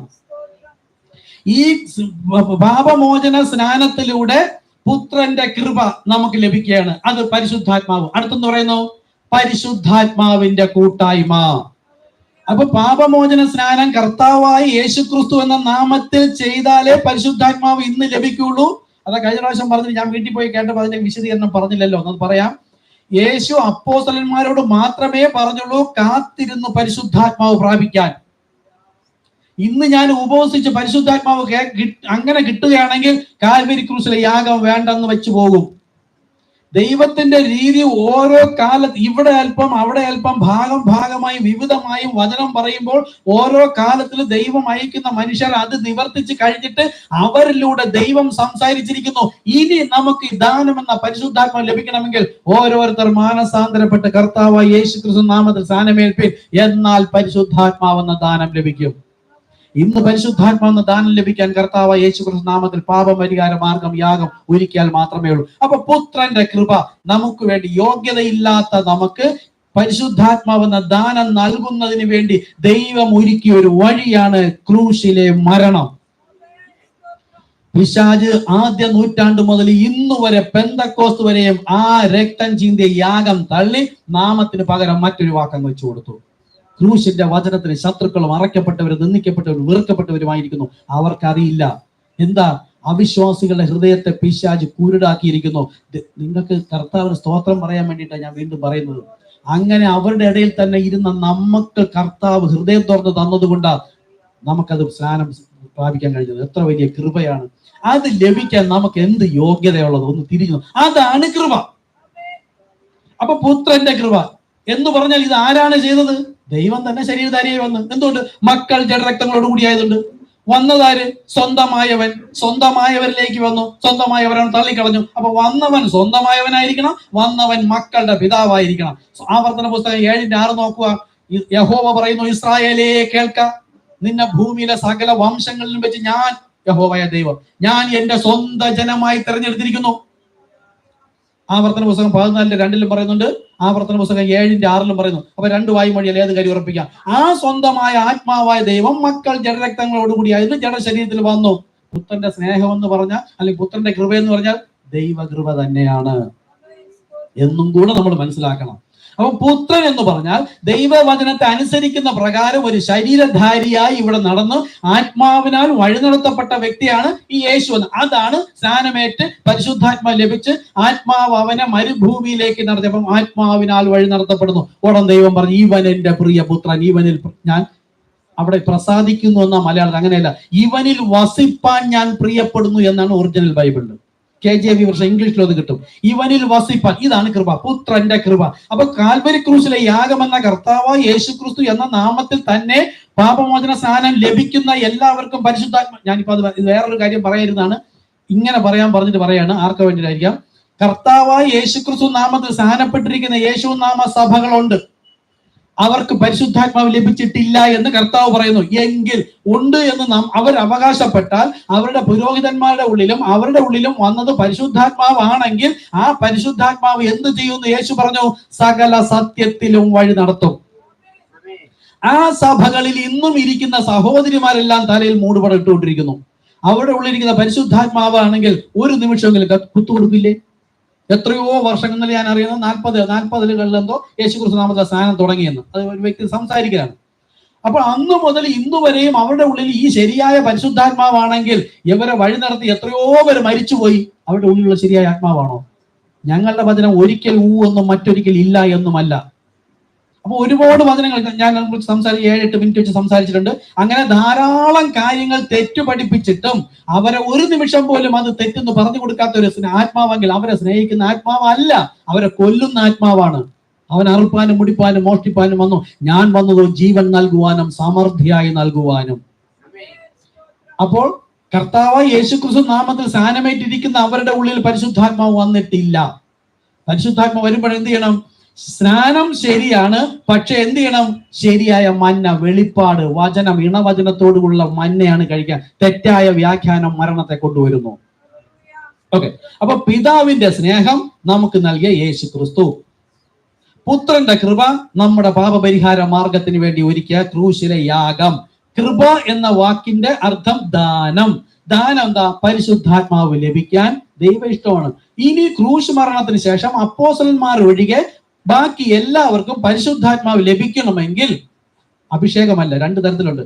അഭിഷേകമുണ്ട്, പുറത്തു വരുന്നുണ്ട്. അത് അപ്പോസ്തലപ്രവൃത്തി 8:12 പറയും. ഇന്ന് ഇതിലേക്ക് വരാൻ പറ്റുന്നില്ല. അപ്പോസ്തലപ്രവൃത്തി 8:12 പറയുന്നത് ദൈവരാജ്യത്തെയും യേശുക്രിസ്തുവിന്റെ നാമത്തെയും കുറിച്ചുള്ള സുവിശേഷം കേൾക്കുമ്പോൾ അഭിഷേകം വരാറുണ്ട്. ആ അഭിഷേകം ശരിയായത് വെളിപ്പെടുത്തി കൊടുക്കുകയും സ്നാനത്തിലേക്ക് കൊണ്ടുപോവുകയും സ്നാനപ്പെടുത്തുകയും പരിശുദ്ധാത്മാവ് ലഭിക്കുകയും എല്ലാവർക്കും അപ്പോഴും തന്നെ മുദ്ര ഏൽക്കില്ല. എപ്പോഴെങ്കിലും ഒരു പക്ഷെ തിരികെ മദ്യപാനിയായിട്ട് ആഭാസനായി പോകുന്നുവെങ്കിൽ അപ്പോൾ നമ്മൾ എന്താ പറയും, അദ്ദേഹത്തെ തെരഞ്ഞെടുത്ത കാലം മുതൽ ദൈവത്തിന് വേണ്ടി ഒരുപാട് പ്രവർത്തിച്ചു, ഇപ്പോ മദ്യപിച്ച് കറങ്ങി തിരിഞ്ഞ് നടക്കുന്നു.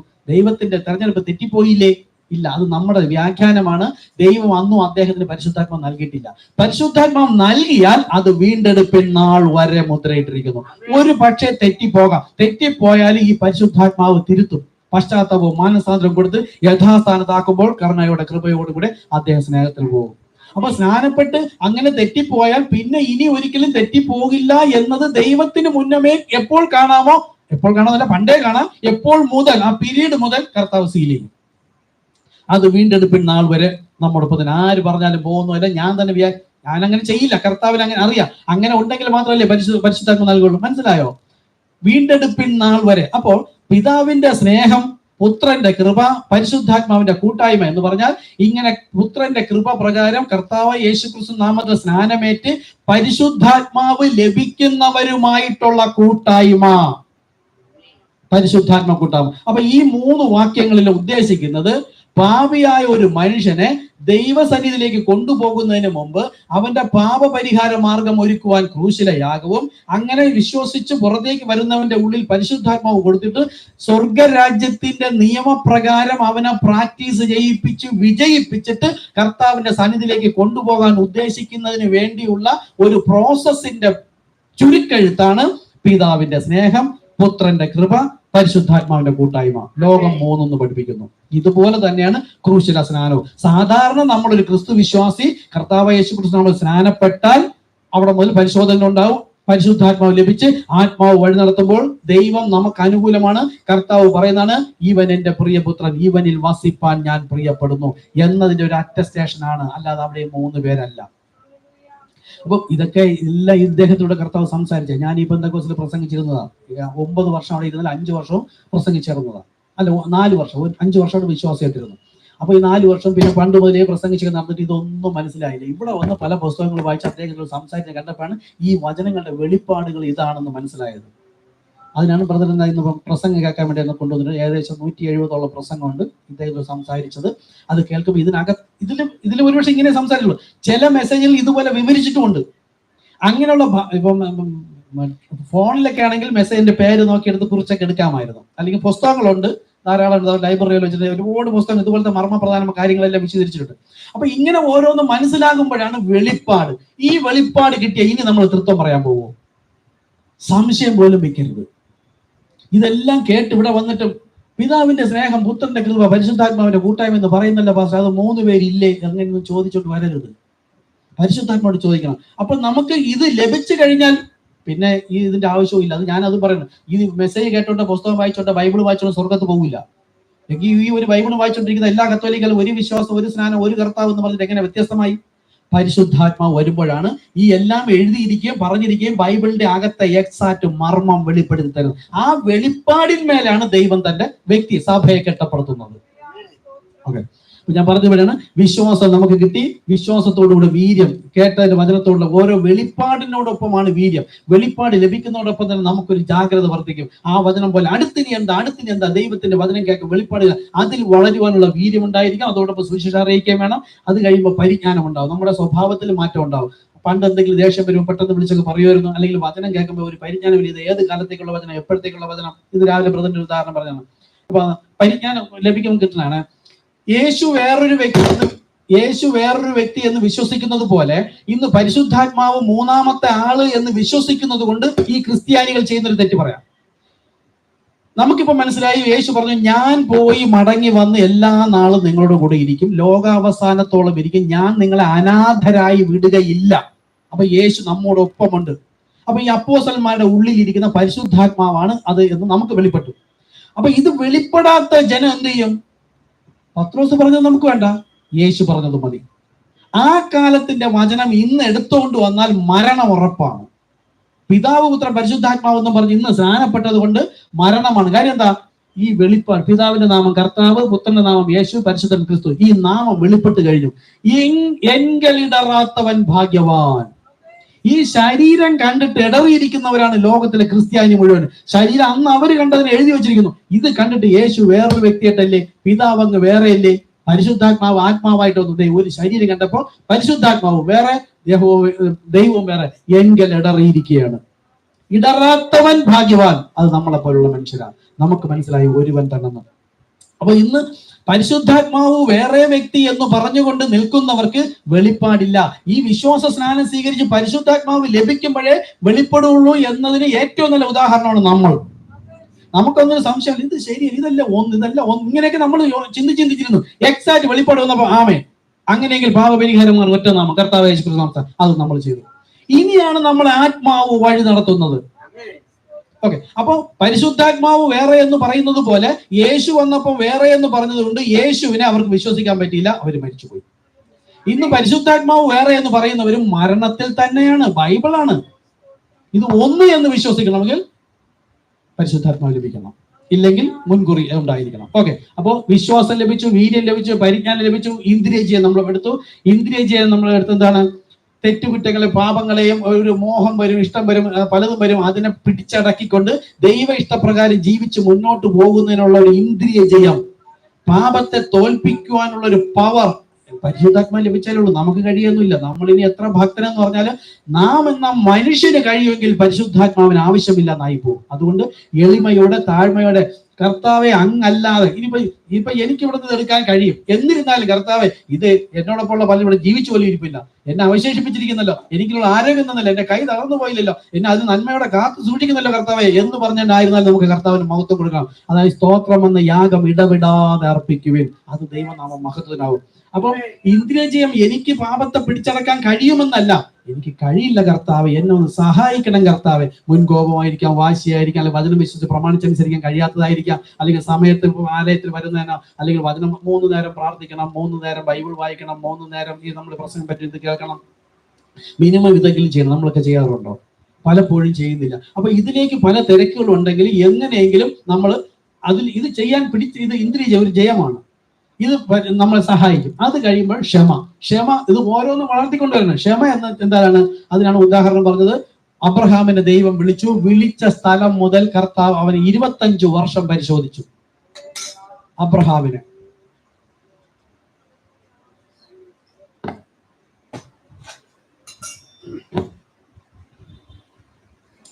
25 വർഷം അബ്രഹാമിനെ പരിശോധിച്ചു. അവൻ പിന്മാറിപ്പോയില്ല. പക്ഷെ അവന്റെ ഭാര്യ അവിശ്വസിച്ചു, അവനെ കൊണ്ട് പാപം ചെയ്യിപ്പിക്കുകയും ചെയ്തു. അത് കഴിഞ്ഞിട്ട് നോഹയെ വിളിച്ചു. നോഹയെ 120 വർഷം പരിശോധിച്ചു. നമ്മളൊക്കെ ഒന്ന് ആലോചിച്ച് നോക്കുക. 1-2 വർഷമൊക്കെ നമ്മൾ വിശ്വസിച്ചൊരു കാര്യം സാധിച്ചില്ലെങ്കിൽ നമ്മൾ ഇട്ടെറിഞ്ഞിട്ട് പോകും. അപ്പോഴേക്കും ഞാൻ വയസ്സായിക്കൊണ്ടേ ഇരിക്കുകയാണ്. കുഞ്ഞു തരുന്ന കാര്യം തന്നെ ആലോചിച്ച് നോക്കും. വയസ്സായി ഇവന് എഴുന്നേറ്റ് നടക്കാൻ വയ്യാത്തതല്ല, വയസ്സായാലും ഇതാ ദൈവശബ്ദമൊന്നും ഇത് വേറെ ആയിരിക്കും, നമ്മൾ ഇട്ടിട്ട് പോകും. ഇതൊക്കെ നമുക്ക് മുൻകുറിയായിട്ട് പഠിപ്പിച്ചിരിക്കുന്നത്. നമുക്കും ഒരു പരിശോധന വരുമ്പോൾ, നമുക്ക് മുന്നമേ ഉള്ള ജനത്തെക്കുറിച്ച് പറഞ്ഞിരിക്കുമ്പോൾ അതോർത്ത് സൗമ്യമായി സ്നേഹത്തിൽ ക്ഷമ എന്ന് വെച്ചാൽ ക്ഷമയോടുകൂടെ, താഴ്മയോടെ, എളിമയോടുകൂടെ മുന്നോട്ട് പോകുമ്പോൾ ഒരിക്കൽ നമ്മൾ വിജയം പ്രാപിക്കുക തന്നെ ചെയ്യും. അതിനാണ് ഇവിടെ എഴുതിയിരിക്കുന്നത്. തുറന്നു എടുക്കുന്നത് ക്ഷമ തന്നെയാണ്. 1-2 കാര്യങ്ങൾ ഇവിടെ ഉണ്ട്. യഹോവയെ കാത്തിരിക്കുന്നവർ ശക്തിയെ പുതുക്കും, അവർ കഴുകനെ പോലെ ചിറകടിച്ചുയരും, അവർ തളർന്നു പോകാതെ ഓടുകയും ക്ഷീണിച്ചു പോകാതെ നടക്കുകയും ചെയ്യും. അപ്പൊ വിശ്വാസിയാണെന്ന് പറഞ്ഞുകൊണ്ടിരിക്കുന്നവൻ 2 കാര്യം ഉണ്ടാവും. എന്തുണ്ടാവും? ക്ഷീണം ഉണ്ടാവും, തളർച്ച ഉണ്ടാവും. ഈ ക്ഷീണം ഉണ്ടാകുന്നതിന് മുമ്പ് എന്ത് ചെയ്യും? അവൻ നടക്കും. അടുത്തതോ, തളർന്നു പോകുന്നതിന് മുമ്പ് അവൻ ഓടും. ഇത് സുവിശേഷ നിമിത്തം, കർത്താവിന്റെ നാമം നിമിത്തം. ഇപ്പൊ നമ്മൾ വിശ്വസിക്കുന്ന കുടുംബക്കാരെല്ലാം വഴി വരും. ഞാൻ അതൊന്നും കാര്യമാക്കാതെ കർത്താവിന് വേണ്ടി വിശ്വസ്തയോടെ നിൽക്കുന്നത് തന്നെയാണ് ഇത് ഒന്നാമത്. അപ്പൊ അങ്ങനെ കർത്താവിന്റെ നാമം നിമിത്തം അവർ തളർന്നു പോകാതെ ഓടുകയും ക്ഷീണിച്ചു പോകാതെ നടക്കുകയും ചെയ്യും. സുവിശേഷ നിമിത്തം സുവിശേഷം അറിയിക്കുക. അതാ ഞാൻ പലപ്പോഴും പറയുന്നത്. ഞാൻ പഠിക്കാൻ പോകുമ്പോഴേ എന്റെ പപ്പ എനിക്ക് നല്ലൊരു കൊടയ, അമ്മയെ ഒരു കൊടയ ബാഗ വാങ്ങിച്ചു തന്നാൽ ഞാൻ 2-ലോ 3-ലോ പഠിക്കുമ്പോൾ ക്ലാസ്സിലുള്ളവരും അപ്പുറത്തെ ട്യൂഷനുള്ള പിള്ളേരെ വരെ കൊണ്ട് കാണിക്കും. നല്ല കളർ കൊട, നല്ല ബാഗ്. എന്റെ അപ്പൻ ഇത് വാങ്ങിച്ചത് ഇങ്ങനെ ഞാൻ പ്രസിദ്ധമാക്കാൻ സന്തോഷം പറയുകയാണ്. എന്നെ മരണത്തിൽ നിന്ന് ജീവനിലേക്ക് വിളിച്ച കർത്താവിന്റെ സുവിശേഷം മറ്റുള്ളവർ അറിയിക്കേണ്ടത് എത്ര വലിയ സന്തോഷമായിരിക്കണം നമുക്ക്. അതാ, തളർന്നു പോകാതെ ഓടുകയും ക്ഷീണിച്ചു പോകാതെ നടക്കുകയും ചെയ്യും. നോക്കൂ, കർത്താവിങ്കൽ കാത്തിരിക്കുക, ക്ഷമയോടെ കാത്തിരിക്കുക. ഇസ്രായേൽ അവിടെ നിന്നും വിടുവിക്കപ്പെടുവാൻ പോവുകയായിരുന്നു. അപ്പോൾ എതിരായിട്ടുള്ള കാര്യങ്ങൾ ഉണ്ടായി. എന്നാൽ മോശ ക്ഷമയോടെ കാത്തിരുന്നു. ഞാനൊരു കാര്യം പറയാം, നമുക്ക് കുഴപ്പമില്ല. ചിലരായിരിക്കും ഇങ്ങനെയുള്ള വ്യക്തിയാ ദൈവം, എന്നാൽ ഈ ദൈവത്തെ വേണ്ട എന്ന് വരിക്കും. ഇപ്പൊ ഞാനൊരു കൊച്ചുകുട്ടിയെ വിളിച്ചിട്ട്, പാപത്തിൽ കിടക്കുന്ന ഒരു കുട്ടിയെ വിളിച്ചിട്ട് നല്ല രീതിയിലാക്കാൻ ഞാൻ ഉദ്ദേശിക്കണമെങ്കിൽ ആ വ്യക്തി എവിടെ കൊണ്ട് താമസിപ്പിക്കണം? നല്ല ജനങ്ങൾ താമസിക്കുന്ന ഒരിടത്ത് കൊണ്ടുവന്ന് താമസിപ്പിക്കണം, അല്ലേ? അവൻ കാണുന്നതും കേൾക്കുന്നതും അവന്റെ വളർച്ചയുടെ ഓരോ ഘട്ടങ്ങളും അവൻ കാണുന്നത് നല്ലത്, കേൾക്കുന്നത് നല്ലത്, അവന്റെ ജീവിതം, അവന്റെ സഹോദരൻ എല്ലാം നല്ലതായിരിക്കണം. ദൈവത്തിന്റെ രീതി നോക്കിക്കൊള്ളണം. ഇത് ലോകത്തിന്റെ രീതിയാണ്. മിസ്രയീമിൽ നിന്ന് ദൈവം അവരെ വിളിച്ച് പുറത്തേക്ക് കൊണ്ടുവന്നത് ദൈവരാജ്യത്തിന്റെ നിയമം വിശ്വസിച്ച് പ്രമാണിച്ചനുസരിക്കുന്നതിന് വിളിച്ചു കൊണ്ടുവന്ന ദൈവം ആ പ്രകാരമുള്ള ജാതികളുമായി യാതൊരു ബന്ധവും പുലർത്താത്ത തരത്തിൽ മണലാരണ്യത്തിൽ കൂടെ മാത്രം വഴി നടത്തി എവിടെയാണോ കൊണ്ടാക്കാൻ ഉദ്ദേശിക്കുന്നത് അവിടെ മല്ലന്മാരുണ്ടായിരുന്നു. ദൈവം അവരെ നേരത്തെ അടിച്ച് ഓടിച്ചിട്ട് ക്ലീൻ ആക്കി ശുദ്ധിയാക്കി അവിടെ കൊണ്ട് പാർപ്പിക്കേണ്ടതാണ്. ഇതല്ലേ ചെയ്യേണ്ടത്? ദൈവം എന്നതും നമ്മളുടെ വീക്ഷണ രീതി അനുസരിച്ചിട്ട് നല്ലൊരു വ്യക്തിക്ക് ഇതാണ് ചെയ്യേണ്ടത്. ദൈവം ഇവരെ വിളിച്ച് എവിടെയൊക്കെ കൊണ്ടുപോയി നോക്കും. എന്നിട്ട് കുറെ കൽപ്പനയും കൊടുത്ത്, നിങ്ങളുടെ സ്ത്രീകളെ അന്യദേവന്മാരെ ആരാധിക്കാൻ വിടരുത്, അന്യ പുരുഷന്മാരെ വിവാഹം കഴിപ്പിക്കരുത്, നിങ്ങളുടെ പുരുഷന്മാരെ സ്ത്രീകളെ അങ്ങോട്ടും ഇങ്ങോട്ടും വിവാഹം കഴിപ്പിക്കരുത്, അവരുമായി ഇടകലരുത്, നിങ്ങൾ അവരെ വിട്ട് വേർപെട്ടിരിപ്പിൻ. കർത്താവ് കൊണ്ടുപോയത് മൊത്തം അവരുടെ ഇടയിലൂടെ. എന്നിട്ട് അവിടെ കൂടാരടിപ്പിച്ച് അവിടെ താമസിപ്പിക്കുകയും ചെയ്തു. മോവാബ് ആരാമി, കർത്താവ് പറഞ്ഞു മോവാബ് ആരാമി ആരാണ്? ഹാനോക്കിന്റെ 2 പൊന്മക്കളിലൂടെ ഉണ്ടായ 2 സന്തതികളാണ്.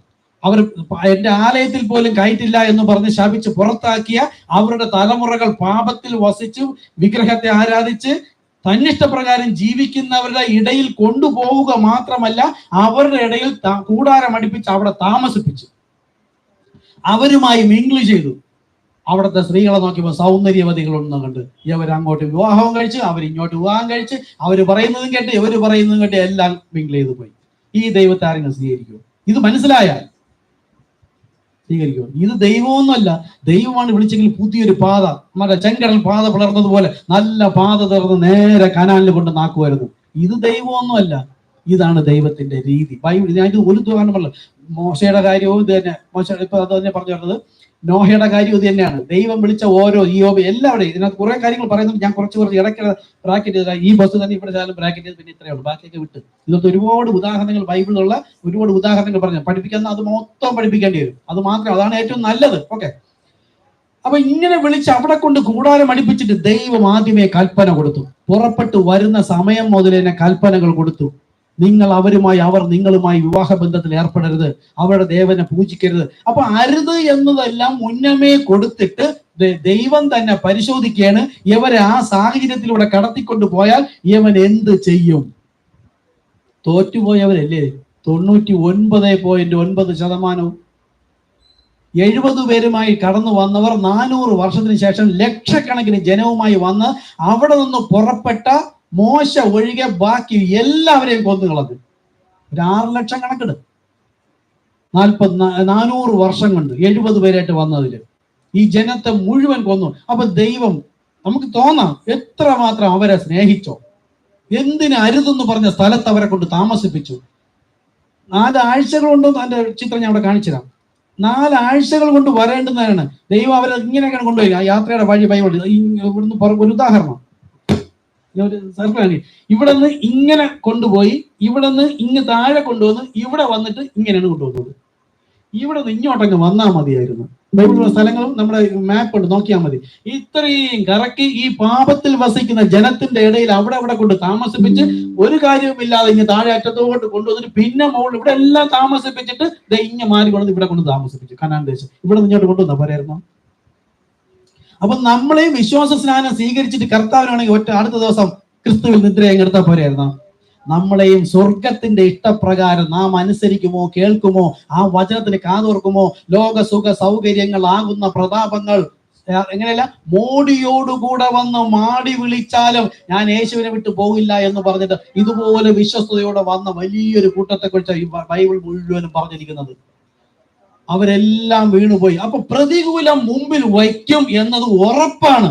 ദൈവത്തിന്റെ രീതിയാണ്. ഏദൻ തോട്ടത്തിൽ പിശാചിനോട് വെച്ചത് ദൈവത്തിന്റെ രീതിയാണ്. നമ്മൾ വചനത്തോടൊപ്പം ദൈവത്തോട് ആലോചന വെച്ച് വെളിപ്പാടോടുകൂടി മുന്നോട്ട് പോകുമ്പോൾ അവസാനത്തോളം സഹിക്കുന്നവൻ ഭാഗ്യവാൻ. അതിന് വലിയ കൃപ വേണം. കൃപ പരിശുദ്ധാത്മാവിൽ കൊണ്ട്. ഞാൻ ചുരുക്കം ഒരു കാര്യം പറഞ്ഞു. ഇതുപോലെ തന്നെയാണ് എല്ലാ കാലത്തും ദൈവത്തിന്റെ രീതികൾക്ക് കർത്താവിന്റെ രീതികൾക്ക് മാറ്റമില്ലെങ്കിൽ ഇന്നും അങ്ങനെ തന്നെയാണ്. നമ്മൾ കർത്താവിനോട് ജാഗ്രതയോട് സ്നേഹിച്ച് മുന്നോട്ട് പോവുക. ഓക്കെ, അപ്പൊ ഇവിടെയൊക്കെ ദൈവം ക്ഷമ പരിശോധിക്കുകയായിരുന്നു. നമുക്ക് ഓരോരുത്തർക്കും ക്ഷമയുണ്ടായിരിക്കണം. നോക്കൂ, ചില സമയത്ത് നാം മറ്റുള്ളവരോട് തീരെ ക്ഷമയില്ലാത്തവരാകാറുണ്ട്. അപ്പോൾ മോശയെ പോലെ ആകണമെന്ന് നാം ചിന്തിക്കും. മോശയ്ക്ക് ജനങ്ങളോട് ക്ഷമയുണ്ടായിരുന്നു. കാര്യം എന്താ? ക്ഷമയുണ്ടായിരുന്നോ? ഉണ്ടായിരുന്നു. ഈ എന്തൊക്കെ അവരെന്താ പറഞ്ഞതെന്നറിയാമോ? അവരെ ദൈവം സ്നേഹിക്കുന്നു എന്നവർ പറഞ്ഞത്. നോക്കൂ, മോശെ, നീ പറഞ്ഞു അന്യജാതികളുമായി വിവാഹം ചെയ്യരുത്. അപ്പം ദൈവത്തിന്റെ കൽപ്പന ലംഘിച്ചാൽ ബൈബിൾ പറയുന്നു കുഞ്ഞുങ്ങൾ യഹോവയുടെ, അതും ദാനം. ദാനമെന്ന് പറഞ്ഞാൽ എനിക്ക് പ്രാപിക്കാൻ കഴിയില്ല, ദൈവം നൽകുന്നതാണ് കുഞ്ഞുങ്ങൾ. അപ്പം ദൈവവചന വിരുദ്ധമായി ഞാൻ ജീവിച്ചിട്ടും എനിക്ക് കുഞ്ഞ് തരുന്നു എങ്കിൽ മോശെ, നീ പറഞ്ഞത് നുണയില്ലേ? ഞങ്ങൾ അവരുമായിട്ട് വിവാഹം കഴിച്ചു, ഞങ്ങളുടെ സ്ത്രീകൾ അവിടെ വിവാഹം കഴിച്ചു, അങ്ങോട്ടും ഇങ്ങോട്ടും വിവാഹം കഴിപ്പിച്ചതേ ഞങ്ങൾക്ക് കുഞ്ഞുങ്ങളെ ലഭിച്ചിരിക്കുന്നു. അവർക്ക് ന്യായമായും മോശയോട് ക്രുദ്ധിക്കാനുള്ള കാരണമായില്ലേ? അതുപോലെ തന്നെ ഇന്നും പറയുന്നത് കളയുടെ മേലും ഗോതമ്പിന്റെ മേലും ഒരുപോലെ മഞ്ഞും മഴയും പെയ്യിക്കുന്നു. അഭിഷേകം എല്ലാവരുടെ മേലും ഉണ്ട്. ആ അഭിഷേകം നമ്മെ ശരിയായ വചനത്തിലേക്കും വെളിപ്പാടിലേക്കും ചൂണ്ടിക്കാണിച്ചു കൊടുത്ത് കൃപയാൽ മുന്നോട്ട് പോകണം. അതാണ് ദൈവത്തിനുള്ളവർ. ഓക്കെ, മോശയ്ക്ക് ജനങ്ങളോട് ക്ഷമയുണ്ടായിരുന്നു. ഇസ്രായേൽ ജനങ്ങൾക്ക് ക്ഷമയില്ലായിരുന്നത് കൊണ്ടാണ് അവർക്ക് കനാൻ ദേശം കൈയടക്കാൻ കഴിയാത്തത്. നോക്കൂ, നിങ്ങൾക്ക് എന്തെങ്കിലും അത് മനസ്സിലാകുന്നുണ്ടോ? അതിന്റെ ഡീറ്റെയിൽസ് ആയിട്ട് കുറെ കാര്യങ്ങളുണ്ട്. ഈ കൂടാരത്തിലെ ഓരോ അംഗവും ഈ വിശേഷ ഗുണങ്ങൾ ഉള്ളവരായിരിക്കണമെന്ന് ദൈവം ആഗ്രഹിക്കുന്നു. ഈ വിശേഷ ഗുണങ്ങൾ ദൈവത്തിന്റെ ജനമെല്ലാം.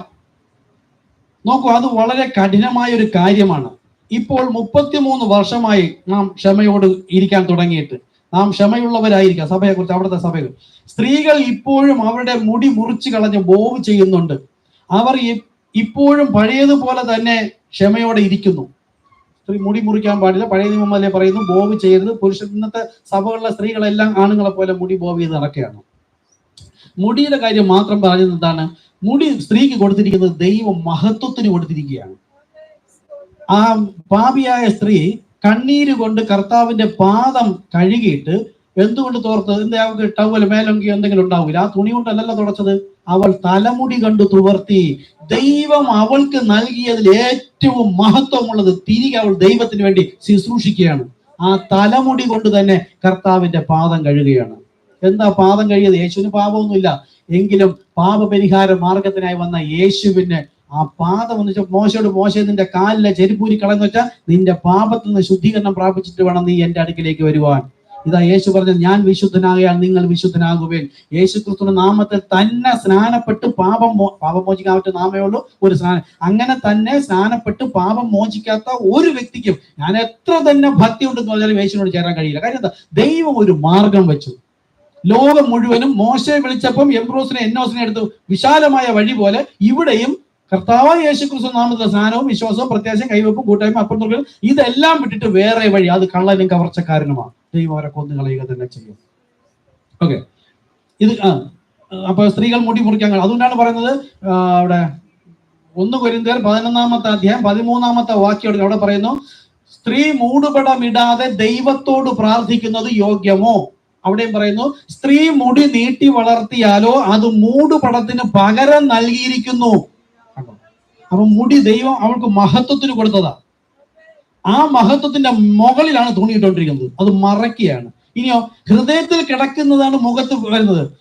കർത്താവിലേക്ക് തിരിയുമ്പോൾ മൂടുപടം നീങ്ങിപ്പോകും, ക്രിസ്തുവിൽ മൂടുപടം നീങ്ങിപ്പോകും.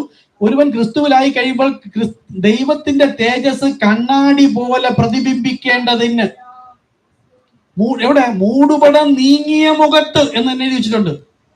അപ്പോൾ നമുക്ക് മൂടുപടം വേണ്ട. അപ്പോൾ യേശു ക്രിസ്തു നാമത്തിൽ സ്ഥാനപ്പെട്ട യേശു നാമസഭകളും മറ്റുള്ള സഭകളും കത്തോലിക്കൽ എല്ലാവരും ഇടാറില്ല, ചിലരെ ഇടാറുള്ളൂ, അവരെല്ലാം മൂടുപടം ഇട്ടിരിക്കുന്നു. ബൈബിൾ അനുവദിക്കുന്നില്ല. അപ്പൊ ദൈവസഭയ്ക്ക് ഈ വക മര്യാദ വേണ്ട എന്ന് പറയുന്നു. അപ്പൊ സ്ത്രീ മുടി നീട്ടി വളർത്തിയാൽ മൂടുപടത്തിന് പകരമാണ്, അത് മുടി മുറിച്ച് കളയാൻ പാടില്ല. അടുത്ത് പിന്നെ എബ്രായ ബാലന്മാരെ കുറിച്ച് പറയും. ക്ഷമയെ കുറിച്ചാണ് നമ്മൾ പഠിക്കുന്നത്. എബ്രായ ബാലന്മാർക്ക് ക്ഷമയുണ്ടായിരുന്നു. തീർച്ചയായും ദൈവം അവരോട് പറഞ്ഞിരുന്നു, നിങ്ങൾ യാതൊരു ബിംബത്തെയും കുമ്പിടരുത്. ഇതാണ് ദൈവം മുന്നമേ തന്നെ കൽപ്പന തരും. എന്നിട്ട് കൽപ്പന തെറ്റിക്കാവുന്ന രീതിയിൽ തന്നെ ദൈവം നമ്മളെ വഴി നടത്തും. ചിലപ്പോൾ നമ്മളെ സമീപിക്കുന്നവരോ നമ്മളോ ചിന്തിക്കുന്നതോ നമ്മൾ പോകുന്ന വഴിയിലോ ബസ്സിലോ യാത്ര ചെയ്യുന്നിടത്തോ ജോലി ചെയ്യുന്ന സ്ഥലത്തോ എല്ലാം പാപത്തിനുള്ള കാരണക്കാരായ ജനങ്ങൾ ചിലപ്പോൾ ഉണ്ടാവും, വഴി തെറ്റി പോകാൻ കാരണക്കാരൻ. ഇനി ഒന്നുമില്ലെങ്കിൽ ചിന്തയിലെങ്കിലും വരും, ആഹാ നല്ല സുഖമുള്ള ചിന്ത അങ്ങനെ പോകും. അപ്പോഴും ഹൃദയത്തിലേക്ക് നോക്കിക്കൊള്ളണം. ചിന്ത വരും, എനിക്കും വരും, എല്ലാവർക്കും വരും. ഏത് പാപത്തിനും ഏത് കൊച്ചുകുട്ടി, ഒരു പരിജ്ഞാനം വന്ന ഒരു കൊച്ചുകുട്ടികളും വയസ്സാകുന്നവരും ചിന്തകൾ, പാപചിന്തകൾ എല്ലാവർക്കും കടന്നു വരും. അപ്പോഴും ഹൃദയത്തിൽ നോക്കിക്കൊള്ളണം. ആ ഹൃദയം ഇങ്ങനെ ചിന്തയിൽ ആസ്വദിച്ച് പോകുന്ന സമയത്ത് ഹൃദയത്തിൽ കുത്തുകൊള്ളുന്നു, നീറ്റലുണ്ടാകുന്നു, ഒരു ശ്വാസം മുട്ടുന്ന അനുഭവം ഉണ്ടാകുന്നു. വിചാരിച്ചോളാം, പരിശുദ്ധാത്മാവ് എന്റെ ഹൃദയത്തിൽ വന്നു, ഉറപ്പായി. കർത്താവ് എന്നെ വഴി നടത്തുകയാണ്, കർത്താവ് എന്നെ വേദനിപ്പിക്കുകയാണ്. മോനെ, ഞാൻ നിന്റെ ഹൃദയത്തിലാണ്, നിന്റെ ചിന്തകൾ വഴി തെറ്റി പോകുന്നു, അത് ശരിയല്ല, നിന്റെ സ്വഭാവം ശരിയല്ല, വചനവിരുദ്ധമായുള്ള കാര്യങ്ങൾ ഓരോന്നിനും കർത്താവ് നമ്മെ ഇങ്ങനെ വഴി നടത്തും. ഇല്ലെങ്കിലാണ് കൗലടയന്മാരും ജാരസന്തതികളും. ഓക്കെ, അപ്പോൾ നമുക്ക് ക്ഷമ. എബ്രായ ബാലന്മാർ അപ്പൊ മുൻപേ ഒരു കൽപ്പന കൊടുത്തു, എന്നിട്ട് കൽപ്പന മുമ്പിൽ ഒരു പ്രായോഗികമായ ഒരു കാര്യം വരുമ്പോൾ എന്ത് ചെയ്യുമെന്നുള്ള പരിശോധനയാണ് ഇവിടെ. നിങ്ങൾ യാതൊരു ബിംബത്തെയും കുമ്പിടരുത്. അവർക്ക് ക്ഷമയുണ്ടായിരുന്നു. അവർ പറഞ്ഞു, ഞങ്ങളുടെ ദൈവം കഴിവുള്ളവനാണ്, അതിനാൽ ഞങ്ങൾ നിങ്ങളുടെ ബിംബത്തെ കുമ്പിടുകയില്ല. അവസാന നാളിൽ ദൈവം അവരെ വീണ്ടും ഉയർപ്പിക്കുമെന്ന് അവർക്ക് അറിയാമെന്നതിനാൽ അവർ ക്ഷമയോടെ കാത്തിരുന്നു. എങ്ങനെ? ഈ വിഗ്രഹത്തെ പറഞ്ഞത് രാജാവാ. രാജാവിന്റെ കൽപ്പന കേട്ടില്ലെങ്കിൽ കൽപ്പന കല്ലപ്പിളർക്കും, ആ കൽപ്പന കേട്ടില്ലെങ്കിൽ കൊല്ലും. അങ്ങനെ മരിക്കേണ്ടി വന്നാലും കർത്താവ് ഉയർപ്പിക്കുമെന്നതായിരുന്നു അവരുടെ വിശ്വാസം. അവരുടെ ക്ഷമ നോക്കുക. ഈ ജീവൻ ഒരു വലിയ കാര്യമില്ല എന്ന് അവർ കണ്ടില്ല. ദൈവം അവസാനത്തെ നാളിൽ എന്തു വന്നാലും ഉയർപ്പിക്കും എന്നും അവർ കണ്ടില്ല. കണ്ട, അങ്ങനെ കൂടെ ചെയ്തിരുന്നാലും ദൈവം ഉയർപ്പിക്കുമെന്നല്ല. എന്നാൽ ഞങ്ങൾ ബിംബത്തെ കുമ്പിടുകയില്ല, ഞങ്ങൾ അത് ചെയ്യുകയുമില്ല. നോക്കൂ, രാജാവ് പറഞ്ഞു, നിങ്ങൾക്കായി ഇപ്പോൾ തീയുടെ ചൂട് വർദ്ധിപ്പിക്കാൻ പോവുകയാണോ? നല്ലത്. അവർ പറയാണ് നല്ലതെന്ന്. ഇതിൽ കുറച്ച് കാര്യങ്ങൾ ഞാൻ പറയാം. 7 ഇരട്ടി വർദ്ധിപ്പിച്ചു. ആദ്യം 1 ഇരട്ടി ചൂടായിരുന്നു അവരുടെ വിശ്വാസം. ആ 1 ഇരട്ടി ചൂട് വന്നപ്പോ തന്നെ അവരുടെ വിശ്വാസം തണുത്തു പോയില്ല. 7 ഇരട്ടിയില്ലേ? 7 ഇരട്ടി വർദ്ധിപ്പിച്ചപ്പോ ഞാൻ പറയുന്ന കാര്യം ഈ തീയുടെ മുമ്പിൽ മാത്രമല്ല, നമ്മൾ ഒരു വചനം കേട്ടിട്ട് നമ്മൾ രാഷ്ട്രത്തിന് പ്രയർ ഉണ്ട്, പ്രാർത്ഥന. ആ പ്രാർത്ഥനയാണ് ആരാധന.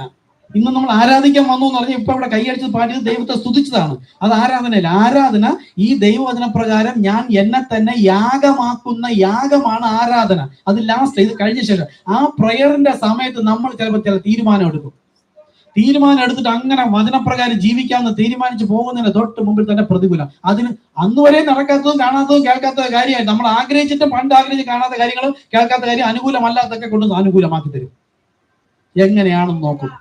അതുപോലെ അവര് ഒരു വിശ്വാസം, തീയുടെ ചൂടൊക്കെ നമുക്കറിയാം, ഈ മനുഷ്യ ജീവിതം നമുക്കറിയാം, ചൂട് എത്ര വർദ്ധിപ്പിച്ചാൽ നമുക്കറിയാം. പക്ഷെ 7 ഇരട്ടി വർദ്ധിപ്പിച്ചപ്പോൾ അവർ 1 ഇരട്ടിയോ ആ ഒരു വിശ്വാസത്തോടു കൂടി അല്ല നിന്നത്. അവരുടെ വിശ്വാസം 8 ഇരട്ടിയിലധികമാകണം. അതായത് 7 ഇരട്ടിയിലധികമാകണം. എന്നാൽ മാത്രമേ അവർക്ക് അവിടെ പിടിച്ചു നിൽക്കാൻ കഴിയുകയുള്ളൂ.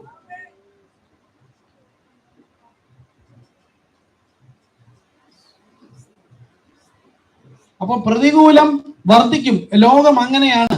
അതുകൊണ്ട് ഞാൻ പറഞ്ഞത്, ഈ മിസ്രൈമിൽ നിന്ന് വിളിച്ചു കൊണ്ടുവന്നവർ ഇവരുടെ സ്ത്രീകളെക്കാൾ സൗന്ദര്യവതികൾ ഉണ്ടായിരുന്നിടത്തും പുരുഷന്മാർ സൗന്ദര്യവതി ഉണ്ടായിരുന്നതും ഇവരുടെ ഇടയിൽ ഉണ്ടായിരുന്ന പല ചിട്ടകളോ പ്രകാരം അവർ സ്വതന്ത്രരായിരുന്നു. സ്വാതന്ത്ര്യം ഉണ്ടായിരുന്നവരുടെ ഇടയിലൂടെ കൊണ്ടുവന്നപ്പോഴും എത്ര പേർ ദൈവത്തിന്റെ വചനം വിശ്വസിച്ച് പ്രമാണിച്ചനുസരിക്കുമെന്ന് ദൈവത്തിനൊരു പരിശോധനയും കൂടെ ആയിരുന്നു. അവിടെ ചെന്നപ്പോൾ ഇവർ വിവാഹം കഴിച്ച് അവരുടെ കൂടെ പോയത്. നോക്കൂ, ഇവിടെ 7 ഇരട്ടി വർദ്ധിപ്പിച്ചിട്ടും അവർ പറഞ്ഞു പറ്റില്ല എന്ന് പറഞ്ഞു.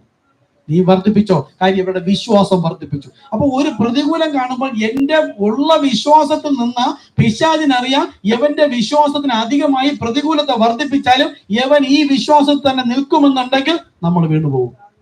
എന്റെ വിശ്വാസം കർത്താവിൽ ആശ്രയിച്ചുകൊണ്ട്, ചെറിയ വരിയായിരിക്കാം, കൊച്ചു കൽപ്പനയായിരിക്കാം, ആ കൽപ്പന മാത്രം മതി. രാജാവും സൈന്യവും ലോകം മുഴുവൻ എടുത്താലും ആ ചെറിയ കൽപ്പന ഈ ഭൂമിയെ മുഴുവൻ കത്തിക്കാൻ വെച്ചിരിക്കുമ്പോൾ അതിനെ നൽകിയ ദൈവം എന്നോട് പോയി കൊച്ചു കൽപ്പന പറഞ്ഞിട്ട് ഞാൻ അതിനോടൊപ്പം നിന്നാൽ ഈ കത്തിക്കുന്നതിന് ഇടയിൽ നിന്നും അതിനു മുമ്പേ കർത്താവ് എന്നെ കൊണ്ട് മുകളിലേക്ക് പോകും.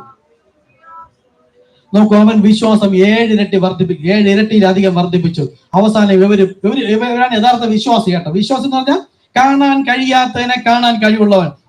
എവർക്കൊരു ഉറപ്പുണ്ട്, എന്റെ കൽപ്പനകൾ വിശ്വസിച്ച് പ്രമാണിച്ചനുസരിച്ച് ഞാൻ നിങ്ങൾക്ക് ദൈവവും നിങ്ങൾ എന്റെ മക്കളെ നശിപ്പിക്കൂ, കർത്താവ് കരുതിക്കൊള്ളൂ, എടുത്ത് തീയിലിട്ടു.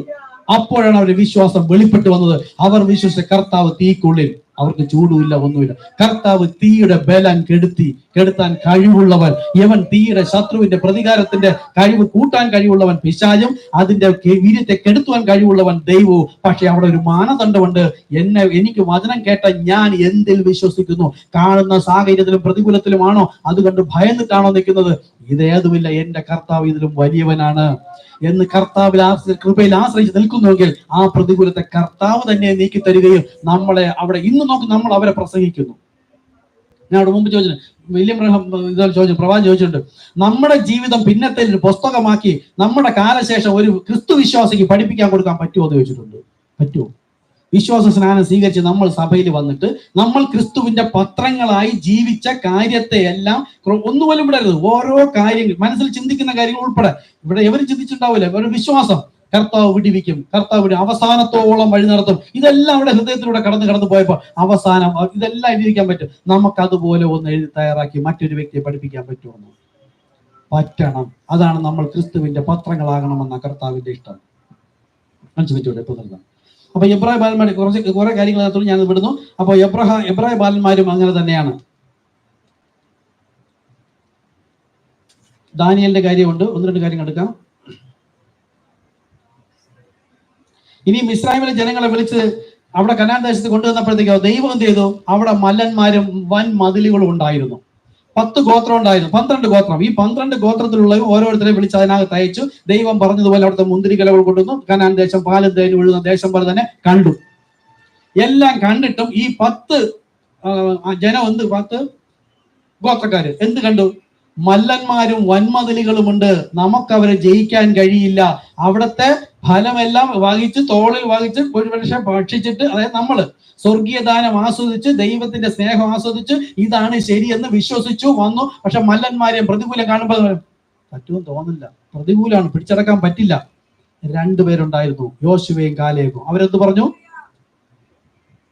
ആ മോശയോട് പറഞ്ഞ വചനം ഇവർ ആ തായ് വഴിയായി വന്നതുകൊണ്ട് ഇവരുടെ ഹൃദയത്തിൽ ഉണ്ടായിരുന്നു, എന്റെ ഭുജം നിന്നെ താങ്ങിക്കൊള്ളും. ഈ 2 പേർക്ക് മനസ്സിലായി, മല്ലന്മാരെയും വൻമതിലുകളെ ഇതിന്റെ അപ്പുറം ഉണ്ടായിരുന്നാലും വിളിച്ച ദൈവം വിശ്വസ്തൻ, വാക്കുമാറാത്തവൻ, വിളിച്ചവൻ അവസാനത്തോളം വഴി നടത്തുവാൻ കഴിവുള്ളവനാണെന്ന്. ഈ അടുത്ത തലമുറ, നമ്മളിപ്പോ ദൈവം വിളിച്ചിരിക്കുന്നത്, അടുത്ത തലമുറയിലുള്ളവർക്ക് നമ്മുടെ വിശ്വാസ ജീവിതം അടുത്ത് പകർന്നു കൊടുത്താൽ അവരും ഒരു പ്രതികൂലത്തിൽ പെട്ടു പോകുമ്പോൾ ഈ കർത്താവ് അവിടെ തുണയായിരിക്കും. ആ 2 പേരെന്ത് ചെയ്തു? അവര് സ്തോത്രം ചൊല്ലി സ്തുതിച്ച് എല്ലാം ഇടിഞ്ഞു പോയ ചരിത്രം ബൈബിളിലുണ്ട്. ഈ മല്ലന്മാരെയും വൻമതിലുകളെയും ഇതുപോലെ ദൈവം വിളിച്ച ഓരോരുത്തരുടെ മുമ്പിലും പ്രതികൂലം കൊണ്ടുവച്ചിട്ടുണ്ട്. അതുപോലെ ഇവിടെ നോക്കൂ, ഇസ്രായേൽ ഇവർ ജയിച്ചില്ല. അവിടെ ഒരു തുള്ളി രക്തം വിടാത്ത തരത്തിൽ അവിടെ യുദ്ധം ചെയ്ത് ജയിച്ചത്. ദൈവം തന്നെ അവരെല്ലാം തോൽപ്പിക്കുമാറാക്കി. എന്നിട്ട് ദൈവം അവിടെ ഒരു സ്ഥലം ഒരുക്കി കൊടുത്തു, ഒരു യെരുശലേം ദേവാലയം വെച്ച് കൊടുത്തിട്ട് പറഞ്ഞു, നിങ്ങൾ ദൈവത്തെ ആരാധിക്കണം, ഈ ആലയത്തിൽ വന്ന് കുമ്പിടണം, നമസ്കരിക്കണം. ആ കാലത്തിൽ എന്നിട്ട് എന്ത് ചെയ്തു? ഇങ്ങനെ വിജയിച്ചു വന്ന ഈ തലമുറ ഈ ദൈവം പറയുന്ന കേൾക്കാതെ അവർ വീണ്ടും വിഗ്രഹത്തെ ആരാധിച്ചു. ദൈവം എന്ത് ചെയ്തു? ഇവരുടെ ശത്രുക്കളെ ബലപ്പെടുത്തി ശക്തിപ്പെടുത്തി ആയുധങ്ങൾ ധരിപ്പിച്ചിട്ട് ഇവരുടെ ദൈവത്തിന്റെ ശത്രുക്കളെ ഉപയോഗിച്ച് ഇവിടെ കയറി വന്ന് ദൈവത്തിന്റെ ജനത്തെ അടിമയാക്കി പിടിച്ചുകൊണ്ട് അവരുടെ ദേശത്ത് കൊണ്ടുപോയി അടിമയാക്കി. അപ്പോഴാണ് ദൈവത്തെ കുറിച്ച് അവർ അറിയുന്നത്. അവിടെ ഇരുന്നും കൊണ്ട് ദൈവത്തെ ആരാധിച്ചു, കർത്താവേ എന്ന് പറഞ്ഞ് ആരാധിച്ചു. അവിടെ എല്ലാറ്റിനെയും കൊന്നു കളഞ്ഞു ദൈവം. അത് നമ്മുടെ ഒരു മെസ്സേജ്. ദൈവത്തിന്റെ നാമം വിളിച്ചിരിക്കുന്ന ഇടം അത്ര യഥാർത്ഥ ആരാധനയിലുണ്ട്. അതിനകത്തൊക്കെ പറയുന്നത്. അപ്പം ദൈവം വിളിച്ചു വേർതിരിച്ചവരാണെങ്കിലും ദൈവം വഴി നടത്തുന്നവരാണെങ്കിലും നമ്മൾക്ക് മുമ്പ് പരിശോധന വരുമ്പോൾ ഈ എബ്രായ ബാലന്മാരുടെ ഇനിയുണ്ട് ഇയ്യോബിന്റെ കാര്യങ്ങളൊക്കെ അവരോട് പറയുന്നുണ്ട്.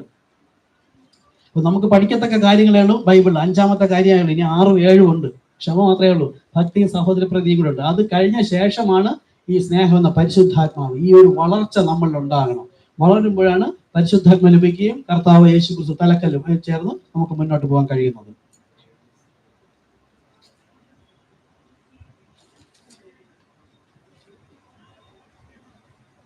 അല്പം കൂടെ ദാനിയേൽ ഇതുപോലെ തന്നെയായിരുന്നു. തീർച്ചയായും അവൻ അത് വിട്ടുപേക്ഷിക്കുവാൻ പോകില്ലായിരുന്നു. സാർ, അവൻ എന്തു ചെയ്തു?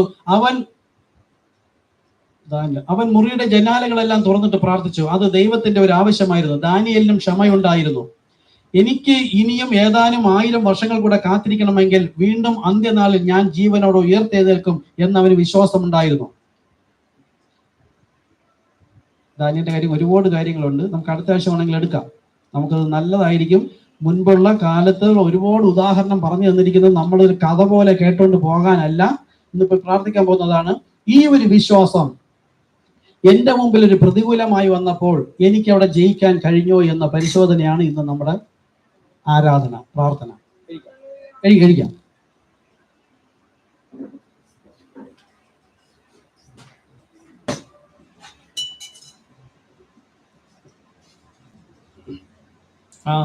സിംഹം വന്ന് ആടിനെ പിടിച്ചോണ്ട് പോയുള്ള കാര്യമുണ്ട്. നമ്മളൊക്കെ ആണെങ്കിലും സിംഹം വന്നെന്ന് കേട്ടാൽ നമ്മൾ ഓടും. അവൻ ആ സിംഹത്തിന്റെ പുറകെ പോയി. അവനും ഒരു കാര്യം ഉറപ്പുണ്ടായിരുന്നു. അതുപോലെ ഇയ്യോബിന്റെ കാര്യം പറയുന്നുണ്ട്. ധാരാളം കാര്യങ്ങളുണ്ട്. പ്രാർത്ഥിക്കാം. ഇന്ന് കേട്ട കാര്യങ്ങൾ ഒന്ന് ചിന്തിച്ചു നോക്കുക. കർത്താവ് വിളിച്ച് വേർതിരിച്ച ആദ്യം അബ്രഹാം അല്ലെങ്കിൽ മോശ, ഇവരെല്ലാം പ്രതികൂലത്തിന്റെ സാഹചര്യത്തിലൂടെയാണ് വർഷങ്ങളോളം നടത്തിക്കൊണ്ടുപോയത്. കരുണയുള്ള കർത്താവ്, കണ്ണുകളടച്ച് പ്രാർത്ഥിക്കാം, ധ്യാനിക്കാം കർത്താവിനോട്. എൻ്റെ ജീവിതത്തിൽ ഇതുപോലെ ഒരുപാട് കാര്യങ്ങൾ കടന്നു വരുമ്പോൾ നാം വിജയിച്ചവരാണോ തോറ്റുപോയവരാണോ അതോ രണ്ടും കൂടെ മിക്സ് ചെയ്ത് കൊണ്ടുപോകുന്നവരാണോ എന്ന് പരിശോധിക്കാനും, ദൈവ ഇഷ്ടപ്രകാരം ജീവിച്ച് വിജയിച്ച്, യേശു പറഞ്ഞു ജയിക്കുന്നവനെ ഞാനും ജയിച്ച് എൻ്റെ പിതാവിനോടുകൂടെ അവന്റെ സിംഹാസനത്തിൽ ഇരിക്കുന്നത് പോലെ എന്ന് പറഞ്ഞിട്ട് പറയുന്നു, എന്നോടുകൂടെ ഇരിപ്പാൻ വരം നൽകും. കാര്യം അവിടെ ചെല്ലുമ്പോൾ അറിയാം, ഈ പിതാവ് എന്ന് പറഞ്ഞവൻ ഞാൻ തന്നെയാവുന്നു. ജയിച്ചു വരുന്നവന് ഞാൻ എന്നോടുകൂടെ എന്ന് പറഞ്ഞാൽ ദൈവം തലയും ക്രിസ്തു എന്ന് പറഞ്ഞ ശരീരം സഭയുമാണ്. മണവാട്ടി അവനുമായി ചേർന്ന് ഏകാത്മാവാകുന്നു. കരുണയുള്ള കർത്താവേ, ഒരു ക്രിസ്ത്യാനിയെ വിളിക്കുമ്പോൾ അവന് വിശ്വാസി എന്ന പേരാണ് കൊടുത്തിരിക്കുന്നത്. ആദ്യം വിശ്വാസത്തെ പരിശോധിക്കേണ്ടതുണ്ട്. വിശ്വാസത്തെ ദൈവം പരിശോധിക്കും, ലോകം പരിശോധിക്കും, പിശാച് പരിശോധിക്കും, എൻ്റെ ബുദ്ധി പരിശോധിക്കും, എൻ്റെ മുമ്പിൽ വരുന്ന സാഹചര്യങ്ങൾ പരിശോധിക്കും. ഇവിടെ എല്ലാം വരുമ്പോൾ ഞാൻ ജയിക്കുന്നവനായിരിക്കുന്നുവോ എന്ന് പരിശോധിപ്പാൻ കർത്താവെ, ബൈബിളിൽ നിന്ന് ചില കാര്യങ്ങൾ ഞങ്ങൾക്കായി വിളമ്പി തന്നതിനായി നന്ദിയോടെ സ്തുതിക്കുന്നു കർത്താവെ. എൻ്റെ ജീവിതത്തിൽ ആരുമില്ല, എല്ലാം തകർന്നു, ഇനി ആരുമില്ല, സഹായിപ്പാൻ ആരുമില്ല. പ്രത്യേകിച്ച് മുൻപേ ആരുമില്ലായിരുന്നു. ഇപ്പോൾ യേശുക്രിസ്തു നാമം സ്വീകരിച്ച് ആ പരിശുദ്ധാത്മാവോടെ ലഭിച്ചു കഴിഞ്ഞാൽ പിന്നെ ഉള്ളവർ കൂടെ ശത്രുവാകും. അപ്പോഴും ഓർക്കുക, ഈ നമ്മോട് എതിർക്കുന്നവരെയും ഈ ലോകത്തെയും മുഴുവനും അവരെ ക്രിസ്തുവിനെ സ്വീകരിച്ചിട്ടുമില്ല, പരിശുദ്ധാത്മാവ് ലഭിച്ചിട്ടുമില്ല. ഒരുപക്ഷെ ക്രിസ്ത്യാനി എന്ന് പറയുന്നവർ തന്നെ ആയിരിക്കാം അവർ. എന്നിരുന്നാലും അവർ പരിശുദ്ധാത്മാവ് പ്രാപിച്ചിട്ടില്ല, വിശ്വാസ സ്നാനം സ്വീകരിച്ചിട്ടില്ല, ക്രൂശിന്റെ വചനം ശത്രുക്കളാണ്. എൻ്റെ അപ്പൻ്റെ അമ്മയുടെ സഹോദരങ്ങൾ തന്നെ ആയിരിക്കാം, ബന്ധുക്കളായിരിക്കാം, ആരൊക്കെ ആയിരുന്നാലും കർത്താവെ, ഇവർ ചെയ്യുന്നത് എന്തെന്നറിയായകയാൽ ഇവരോട് ക്ഷമിക്കണമേ എന്ന് പ്രാർത്ഥിച്ചുകൊണ്ട്, കർത്താവ് എന്നെ വിളിച്ച വിളിയാലുള്ള ആശ ഇന്നതെന്ന് തിരിച്ചറിയേണ്ടതിന് പ്രാർത്ഥിച്ചുകൊണ്ട്, ആ ദൈവത്തിന്റെ വിളിക്കായി കാതോർത്തുകൊണ്ട് ദൈവ ഇഷ്ടം ചെയ്ത് വിശ്വാസത്താൽ മുന്നോട്ട് പോകുന്ന ഓരോരുത്തർക്കും പരീക്ഷയുണ്ട്. പരീക്ഷ സഹിക്കുന്ന മനുഷ്യൻ ഭാഗ്യവാനെന്ന ബൈബിൾ പറയുന്നു. കർത്താവെ, നമ്മുടെ മുമ്പിൽ വരുന്ന വിശ്വാസി എന്ന് വിളിക്കുന്നു. പക്ഷെ വിശ്വാസം എന്ന് പറയുന്നത് കാണുന്ന പ്രതികൂലം, അത് കാണുന്നവൻ വിശ്വാസിയല്ല. ആ പ്രതികൂലത്തിന്റെ അപ്പുറത്തുള്ള വിജയം കണ്ടിട്ട് ഏലിയാവ് കെരീത് തോട്ടിന്റെ അരികിൽ നിന്ന് കരയാത്തതിന് കാരണം, ഈ കെരീത് തോടും കഴിഞ്ഞിട്ട് അവൻ കർത്താവിന്റെ സന്നിധിയിൽ ഇരിക്കുന്നത് മുന്നമേ കണ്ടിട്ടാണ് അവൻ അവിടെ ഇരിക്കുന്നത്.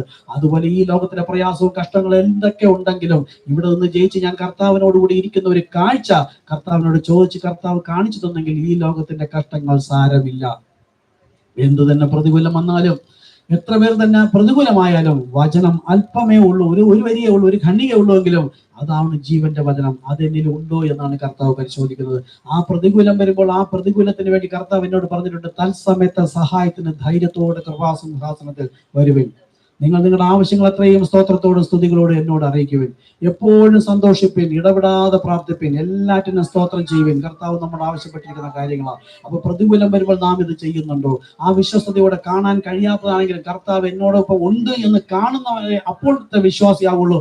അല്ല എങ്കിൽ ഞാൻ മാത്രമേ എന്നെ വിശ്വാസി എന്ന് പറയുന്നതേ ഉള്ളൂ. അതുകൊണ്ട് കർത്താവെ, ലോകത്തിന്റെ ക്രിസ്തുവിന്റെ പത്രമായി ജീവിപ്പാനും നമ്മുടെ ജീവിതം ഒരു പുസ്തകമാക്കിയാൽ മറ്റൊരു പഠിപ്പിക്കാൻ കഴിയുമോ എന്ന് ചോദിച്ചാൽ ഒരിക്കലും ഇല്ല കർത്താവെ. മനസ്സിന്റെ ചിന്തകൾ പോലും പ്രാർത്ഥനയായി കാണുന്ന കർത്താവ് എന്ന വചനം പറയുന്നത്. അങ്ങനെയാണെങ്കിൽ നമ്മളൊരു യോഗ്യതയുമില്ല കർത്താവെ. കരുണയുള്ള കർത്താവെ, ഞാൻ എൻ്റെ കരങ്ങളെ ഉയർത്തിയിരിക്കുന്നു. യേശുവേ, ഐ സറണ്ടർ. കർത്താവെ, നീതിമാൻ ആരുമില്ല, ഒരുത്തൻ പോലുമില്ല. ദൈവജന പ്രകാരം കർത്താവെ ജീവിക്കണമെന്ന് ആഗ്രഹമുണ്ട്. പരിശുദ്ധാത്മാവെ, നമ്മെ സഹായിക്കണമേ. ക്രിസ്തുവിന്റെ ഇഷ്ടം ചെയ്യുന്നവരത്തെ, പിതാവിന്റെ ഇഷ്ടം ചെയ്യുന്നവരത്രേ സ്വർഗരാജ്യം പ്രാപിക്കുന്നത്. ചെന്നായ്ക്കളിടയിൽ ഞാൻ നിങ്ങളെ കുഞ്ഞാടുകളെ പോലെ ആക്കിയിരിക്കുന്നു. ആകയാൽ പാമ്പിനെ പോലെ ബുദ്ധിയുള്ളവരും പ്രാവിനെ പോലെ നിഷ്കളങ്കരുമായി ഓരോ നിമിഷവും പ്രതികൂലത്തെ തരണം ചെയ്തുകൊണ്ട് ആ പ്രതികൂലത്തിന്റെ നടുവിലാണ് എൻ്റെ പോക്കുവഴി, എൻ്റെ വിജയം വെച്ചിരിക്കുന്നത്. അതുകൊണ്ട് പ്രതികൂലത്തിൽ ഞാൻ ഭയന്നു പോകേണ്ടവനല്ല. ആ പ്രതികൂലത്തെ ജയിച്ചു പോയ കർത്താവ് വചനത്തെ ജയിച്ചപ്പോൾ അവൻ ജയാളിയായി കാണിച്ചു തന്നിരിക്കുന്ന ഒരു മാതൃക.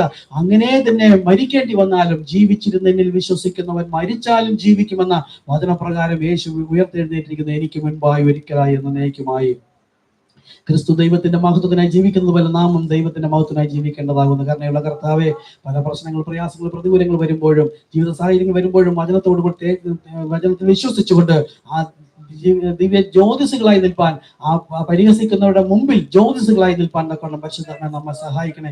വിളങ്ങുന്ന പത്രങ്ങളായി നിൽപ്പാൻ സഹായിക്കണമേ. മറ്റുള്ളവർ വായിച്ചെടുക്കുന്ന ഒരു ക്രിസ്തുവിന്റെ പത്രമായി നിൽപ്പാൻ സഹായിക്കണമേ. സകലതും അങ്ങനെ നാമ മഹത്വത്തിനായിരിക്കട്ടെ. എനിക്ക് ഒരിക്കലും പോകുവാനുള്ള കർത്താവെ, ഒരു യോഗ്യതയില്ലാത്ത നമ്മെ അങ്ങ് വിളിച്ച് വേർതിരിച്ച് ഇതുവരെയും കൊണ്ടെത്തിച്ചിരിക്കുന്നു.